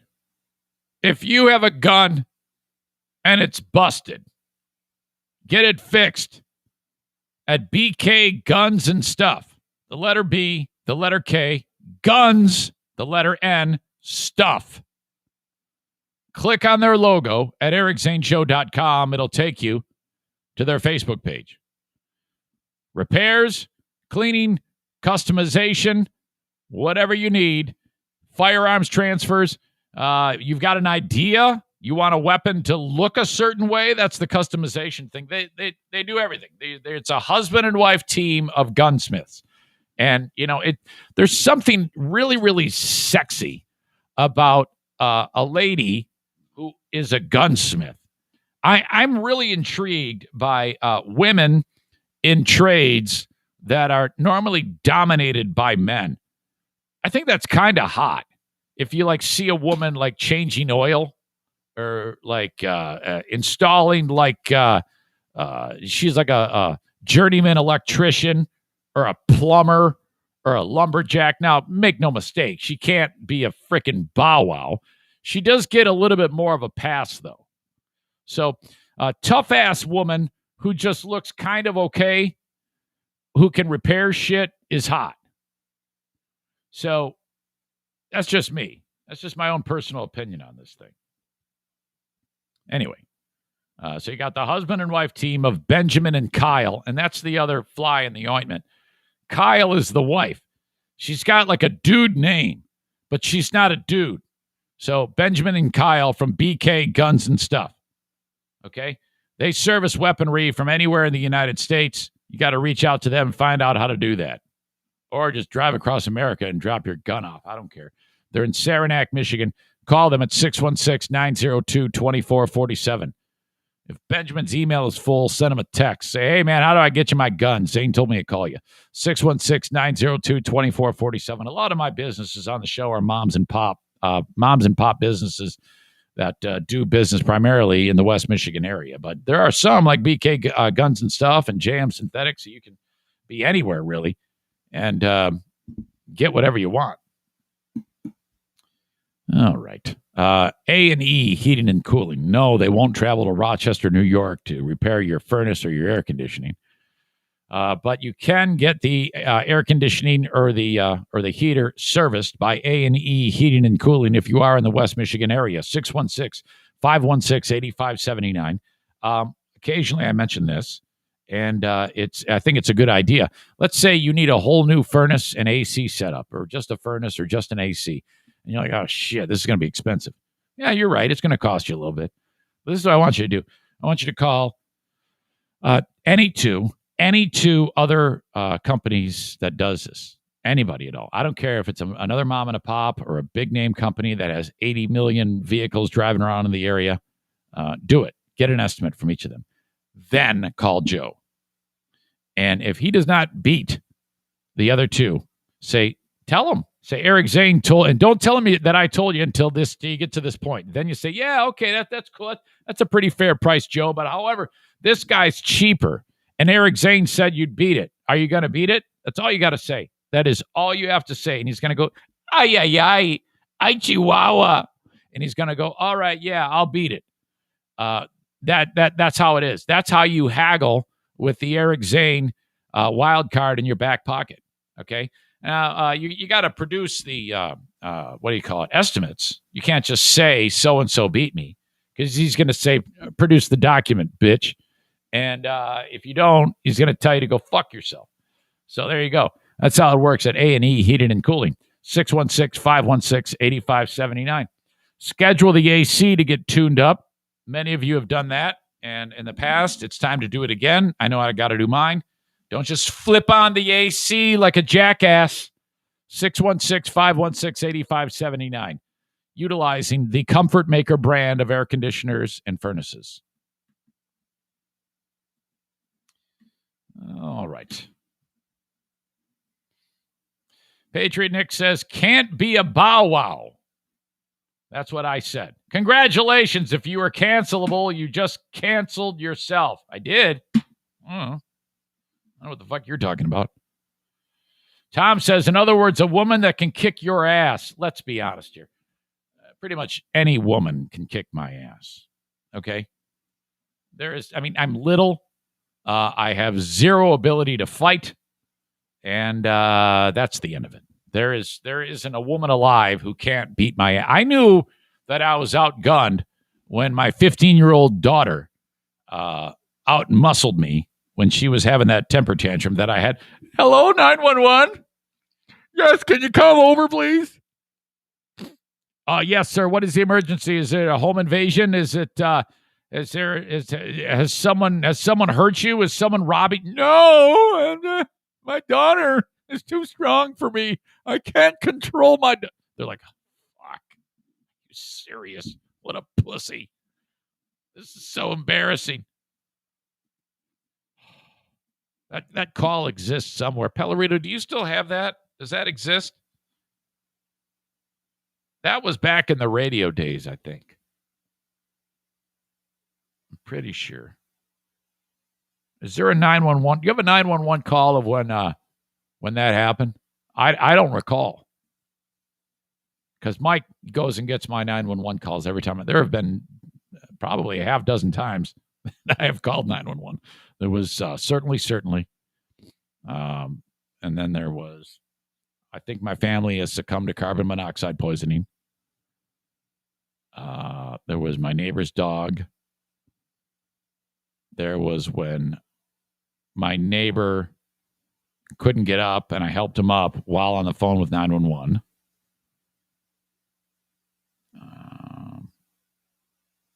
There might be more in there too. This one for sure, when Jackie did Hulk strength, but I can't recall if I even have it or even heard it. All right. This just seems stupid to me. I don't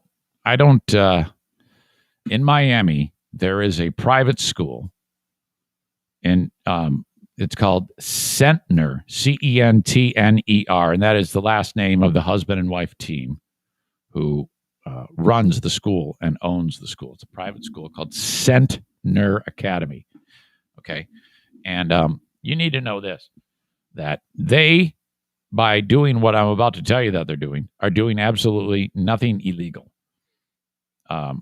This is a private school, and you can do whatever the fuck you want. You can be fired for no reason, and that's it. Sounds like radio, actually. There is virtually no legal basis for anybody to do anything. But these people are. I thought for a second there that this school was owned by Dirk the Turk. Okay, our very own Dirk, or maybe some of you other asshole patriots who have been touting your anti-vaccine horse shit for as long as there's been a vaccine. But no, wouldn't surprise me though if Dirk the Turk moved there, if he could ever get a woman, not just a mythical catfishing scenario, an actual woman to have sex with him, to have a child, he could send the child to this school, and he would be so happy. He would be one of the boosters. He'd be there at all the sporting events. You know, he'd want to work. He'd want to volunteer at this school. Okay, because he's such an anti-vaxxer. This Miami private school has told, okay, so you got the janitor there and the teachers there, and then the guy who runs the school, Mr. Centner, he's walking up to the janitor, and the janitor's after hours. He's dumping trash into the trash can, and he's cleaning up the puke with the sawdust, and he's banging the erasers and cleaning the dry erase board. And Mr. Centner comes walking up to the dude, and he says, "Hey, Leon, how are you?" And he goes, "Not bad, Mr. Centner. Another great day cleaning the school, just staying safe." "Oh, that's awesome. Hey, Leon, I want to ask you." Yeah, Mr. Centner. So what do you think about the vaccine?" "Well, what do you mean what I think about it?" Well, have you gotten your vaccine?" "Oh, yes, Mr. Centner, I've gotten my vaccine." "Oh, okay, thanks. You're fired." What? This is what they're doing. They are going through and finding out who is vaccinated and firing them. And there isn't a GD thing anybody can do about it. Holy fuck. They're fired for getting the vaccine. The school has told teachers and employees that they better not get the vaccine, citing various things that Dirk cites, false information, and unsubstantiated anti-vaxxer theories. Okay? Basically, Dirk's Facebook page, and Patriot Nick's Facebook page, and Dean's Facebook page, and any of the rest of you wise guys who don't believe what you should believe, and that is what I believe.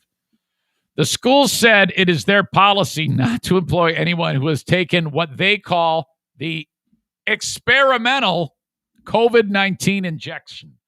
CBS Miami obtained a copy of an email sent to parents from Centner Academy on Monday. The school said until further notice, it's asking any employee who has not yet received COVID-19 vaccines to wait to do so until the end of the school year. That part sounds, I guess, reasonable, but the rest of this doesn't. It is our policy. We will not employ anyone who has taken the experimental COVID-19 vaccine. They claim the husband and wife team, Layla and David Centner, and the school's only been open since September of 2020. So you know that the required dress code is you got to wear a MAGA hat when you walk through the halls here, and you get extra credit if your mom and dad stormed the Capitol and shit like that. And if you don't wear a "Don't Tread on Me" flat T-shirt, they send you home. And first hour is gun rights. Second hour is hate Muslims. Third hour is kick a Chinese guy's ass, shit like that. That's what goes on in this fucking school. Unbelievable. As shamefully seen by the actions of the illegally run and uncertified Centner Academy, these schools not only teach misinformation and peddle propaganda, they punish teachers who try to protect themselves and their families. This is from the United Teachers of Dade Union. This school, the teachers that are in the school are not part of the union, so they're not protected by what would normally be offered if you were part of a union. So this is a fucking stupid thing anyway. First of all, teachers should always be represented by a labor union. Most are, and thank God. Otherwise, I mean, they're already getting fucked right in the asshole to begin with, for a lot of reasons. These teachers aren't even represented by a labor union, so what a shithole. So the teachers are resigning in droves now for this place. Thank God. Hopefully they'll be out of business soon. This husband and wife team has actually tried to express various bits of craziness. Listen to this. Centner Academy says, quote, tens of thousands, this is inaccurate, just not true, tens of thousands of women all over the world have been reporting adverse reproductive issues, not from getting the vaccine, from being in proximity with anyone who has the COVID vaccine in them. So they're making shit up and just saying that if so-and-so has the COVID vaccine and you happen to be standing next to someone who has the COVID vaccine, your ovaries are going to explode.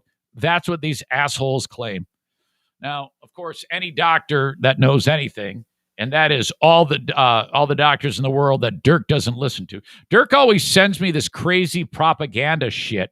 And I open up my inbox and he'll say, hey, man, I checked this one out. Look at this. This reputable doctor said this in a pole barn in the middle of Des Moines, Iowa, to a stout crowd of 16 knowledgeable medical experts.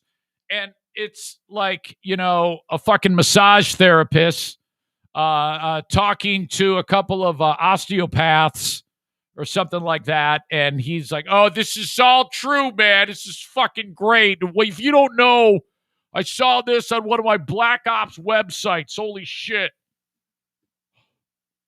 So all of that is completely false. Don't believe a word of it. And God help the crazy fucks that run this school. Ugh. This is sick to me.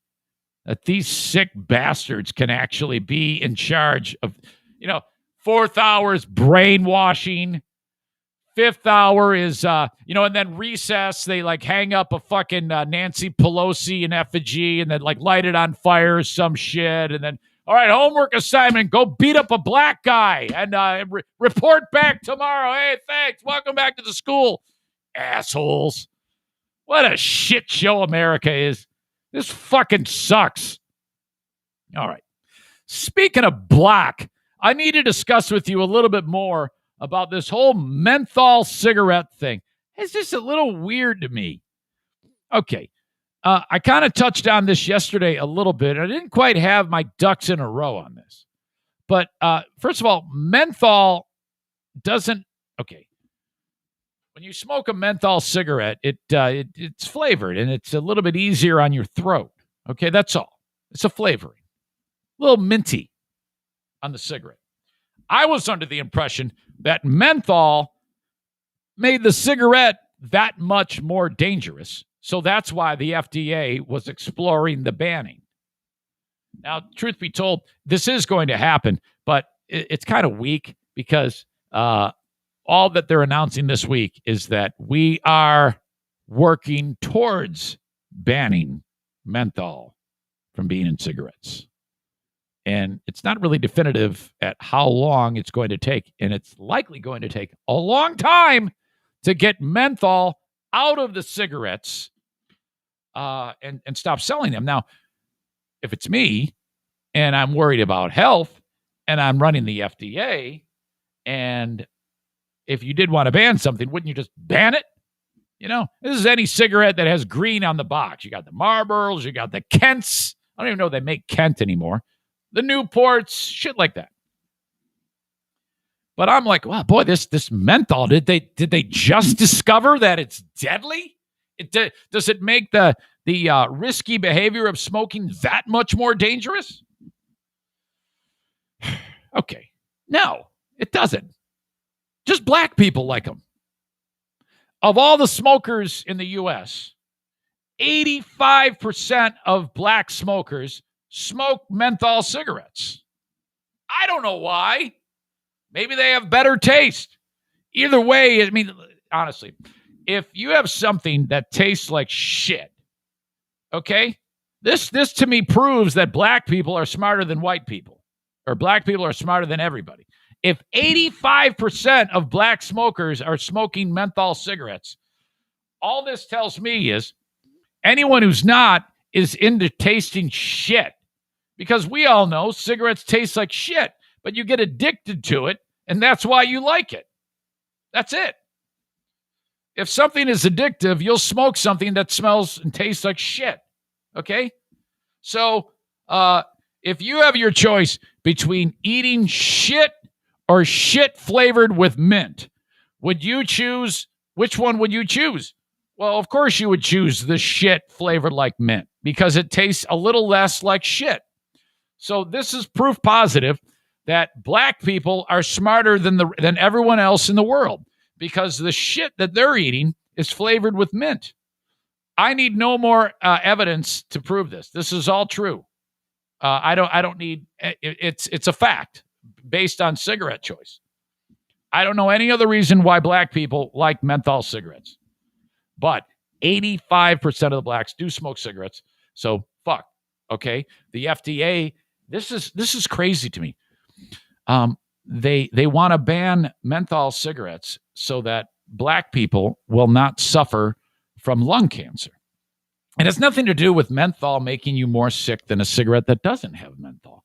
I was like, wait a minute here. And I'm actually reading verbatim from the story. The FDA's decision would not ban menthol immediately, but rather kick off the rulemaking process to do so, which could take years. And I'm like, first of all, if you're so worried about this, just ban it, right? But here's the thing. I'll just get into the article more in depthly and let it do the talking for me. This person is named Delmont Jefferson. He or she, I guess I don't know, is the executive director for the Center for Black Health and Equity. Says, the winds are definitely in our favor, citing both the decades of data that show that the cooling flavor in cigarettes makes it easier to start smoking, combined with the current cultural momentum toward improving the lives of black Americans. Can you imagine if you're the black guy smoking a menthol cigarette? You're like, well, fuck that. I like smoking menthol cigarettes. Why are you? I mean, you got this guy who is no doubt a black guy, and he's saying, I am standing up for black people and cutting out menthol cigarettes. Anybody asking the black guy who smokes the menthol cigarettes, he's like, hey, man, fuck this shit. I want menthol cigarettes. I like to smoke. Why don't you let me decide what I want to do? So I don't know if black guy who smokes is down with what Delmont Jefferson is saying. So now basically, the black guy smoking is like, well, now you want me to smoke all these other fucking cigarettes? I mean, do you really does anybody really believe, does this Delmont Jefferson believe that the black guy who's smoking menthol cigarettes is going to go, well, I guess I'm not smoking anymore? Fuck no, he's going to go smoke something else. It's just not going to be as flavorful for him. Why are you punishing the black guy because he doesn't like to eat shit? He likes to eat the shit with the mint flavor. I mean, this is a terrible thing. Don't fucking take it away from the black guy. The black guy's a fuck. Everything's been taken. I've been marginalized my whole life. I can't even fucking drive down the street without somebody shoot me in the fucking face. And then other black people are standing up for me and taking away my fucking smokes. Fuck you. What are you doing? This is terrible. So this guy says, I'm helping black people by taking away the menthol cigarettes. Oh my God. So this is they actually break it down a little more. I mean, I'm doing a comedic rant, but what they say this is 85% use menthol cigarettes. Black men and women are much less likely than white Americans to be diagnosed with lung cancer at an earlier, potentially more treatable stage. And that is because discrepancies in the healthcare system, and that does exist there. That's why COVID is so much more deadly to African Americans. A lot of the times, African Americans are not blessed with the healthcare that you and I might have as white people. So it's fucking terrible. And that's why the incidences and the recovery rate is so much worse off for African Americans. Same thing with cancer. Black men have the highest lung cancer death rate in the country.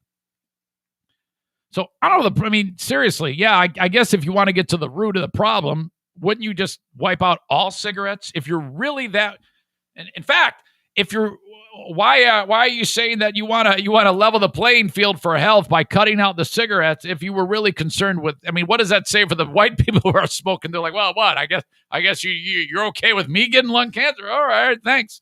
I'm going to smoke the cowboy killers. So this whole thing is just weird to me. This whole dynamic of helping, I guess, but at the end of the day, if the FDA, if you really, really wanted to get rid of lung cancer or at least decrease it dramatically, wouldn't you just right this very second it could be an executive order. The president could walk in and say, it is now illegal to smoke in the United States. Cigarettes will never be made again.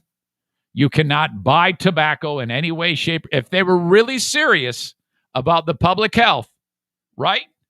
And that's never going to happen because we're adults. We can decide for ourselves, hey, you know what? I think I want to puff. I don't want to puff. I'm not saying go ahead, and I would say never. Now, don't let people do what the fuck they want to do is what I'm telling you. When it comes to the sin stuff, cigarettes, booze, drugs, I'm not gonna take any drugs or do any shit like that. Because I'm a fucking big boy. I can decide for myself what the fuck I want to do. So, boy, if they were doing some excellent reporting in this story, they would then go to a room of 10 menthol smoking black men and say, so what do you think about the fact that menthol cigarettes are on the way out? How do you feel about that? Fuck that shit. The FDA faces a Thursday court-ordered deadline to respond to a citizen petition sent to the agency in 2013. Boy, they're really getting on this, urging it to ban menthol as a flavor in cigarettes. I was pretty naive on the stereotype, but I have my charity scam, Mike. He smokes menthol cigarettes, and he had made jokes about black people smoking them, and I just wrinkled up my nose, and I'm like, is that a thing? He goes, oh yeah. I go, what do you mean? He goes, oh, all black people smoke menthol cigarettes. I go, they do? He goes, yeah. You know that? I go, no, I had no idea. What are you talking about? He goes, yeah, that's like a thing. I go, oh, I had no clue. So I don't know. This is, I would love to hear the opinion. I honestly, will this ever happen? Well, they seem to act like they're making their way towards it, but I don't know. This whole thing. It says COVID-19 and the racial awakening we had last summer exposed the inequities in our system. Wait a minute here. Hold on, let me back. This was the guy that I mentioned earlier who's in charge of that organization that wants this done away with. Some of these quotes are just a little too much, in my opinion. COVID-19 and the racial awakening we had last summer exposed the inequities in our system. Okay. Menthol is just another example of the health inequities that have plagued African Americans for generations. Can you give these people the benefit of the doubt? Maybe they just like to smoke cigarettes. Are you really, are you expecting them to suddenly go, oh, thank God they're saving us from menthol? These people are going to be pissed off. Have you ever seen somebody who tries to quit smoking? They want to kill everybody. And you're suddenly going to take away menthol cigarettes from them? They're going to want to kick your ass. You're going to start a race war where it's going to be white people and black guys who got their menthol cigarettes taken away against woke dicks like this. It's going to be the funkiest race war we've ever seen. It's going to be like a joining of the armies. So it's going to be black menthol smokers, white guys kicking the ass of black millennials and woke white millennials. And I would pay to see. That would be a good pay-per-view, like Battle of the Bastards and Game of Thrones. Jesus. All right. That whole thing is just weird. We've got the asshole of the day coming up, and I need your nominations. Let me go over the candidates with you. Could it be me for assuming the guy at the auto parts store was an idiot and could not help me? Mike Lindell, probably not. That's old news. Lady who almost smashed into me with her kids bouncing around in the car.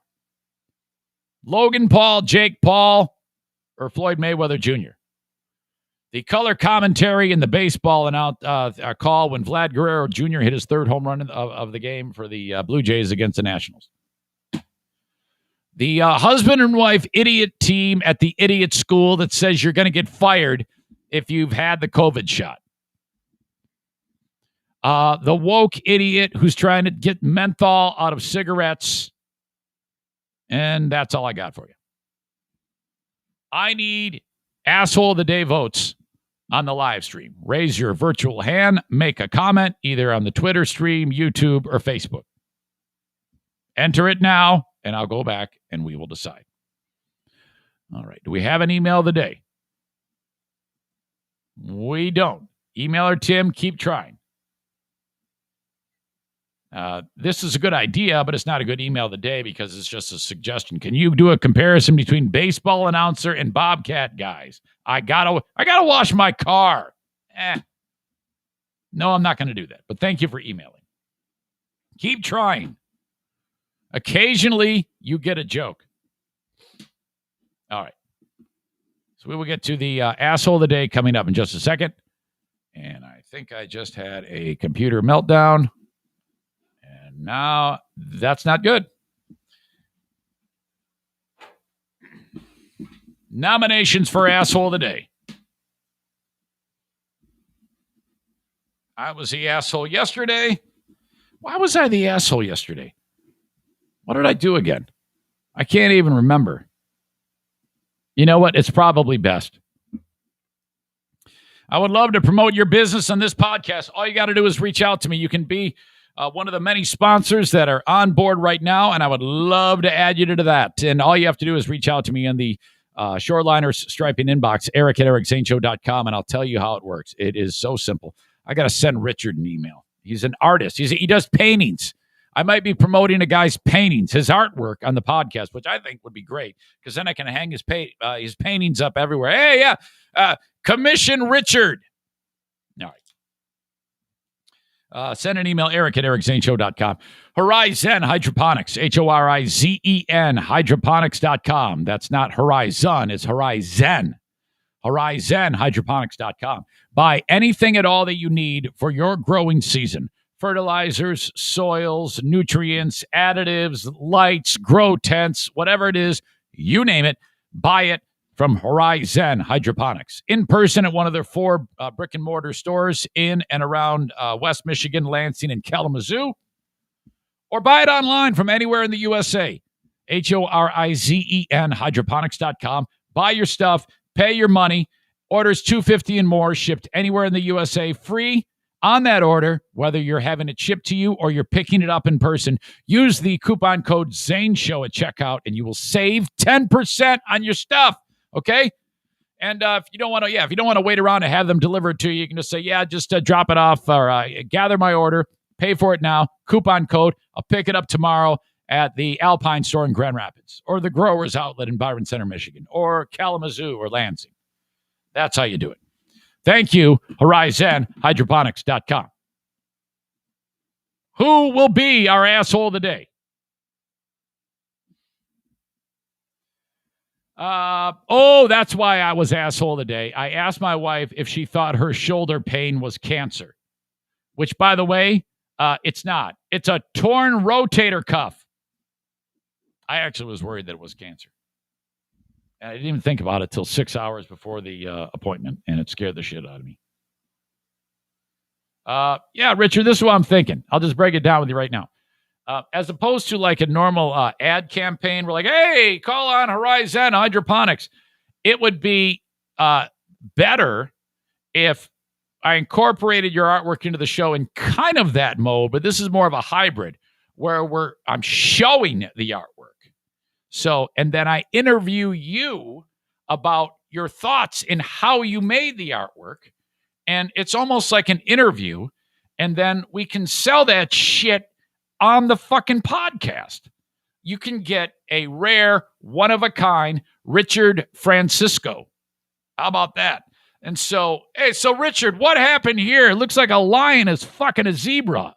Break that down for me. You know, and we can do that. That would be the way to do this, because then you got the visual element to it, and then I can promote it on the website. You got to get this. Oh, Richard Francisco just did another painting. This can be yours. Okay? That's how I think I want to do that. In fact, we should have a phone conversation about that. I think that'd be awesome. I'm excited about the whole prospect of an actual artist being on the podcast and artwork in the studio and audience members buying your artwork from anywhere in the world. Oh, be great. All right. Idiot of our asshole of the day. And by the way, Richard does not have a painting of a lion having sex with a zebra. That just popped into my head for some reason. Okay. Let's go over some of the comments of what you think could be the asshole of the day. Patriot Nick says, Eric for being a judgmental dick to the guy that helped him fix Jackie's car. Yeah, you know, I think I can get a nomination. I'll take that.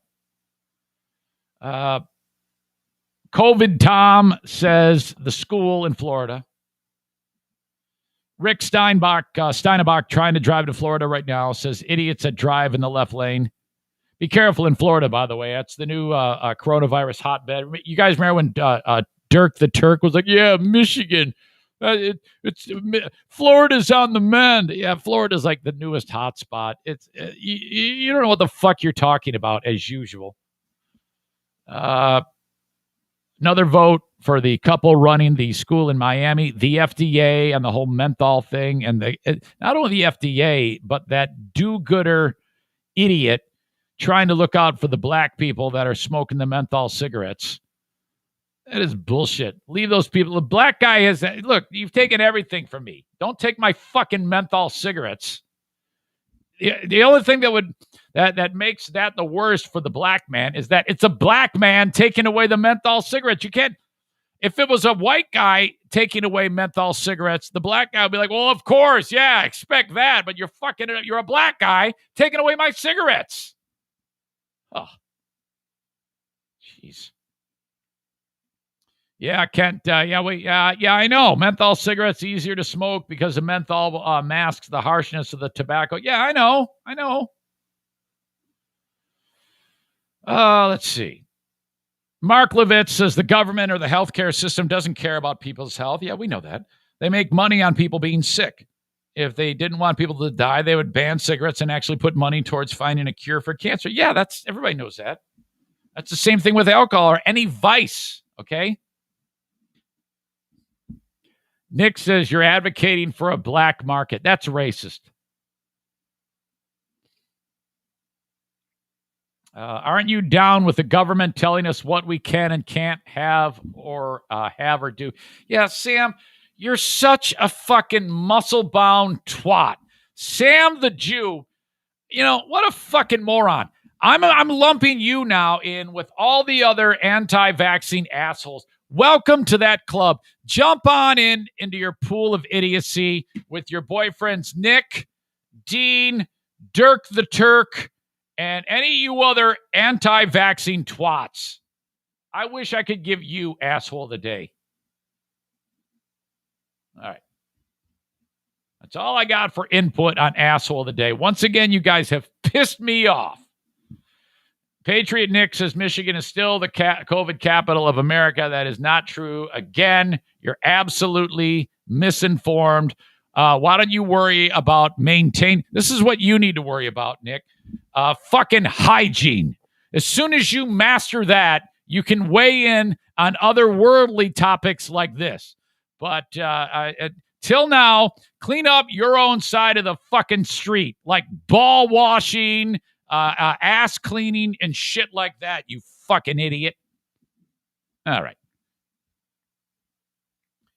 I am going to put for Asshole of the Day, brought to you by TC Paintball and JM Synthetics. Without a doubt, COVID School. Congratulations. You have just won an award, a coveted Asshole of the Day award, compliments of the Eric Zane Show podcast.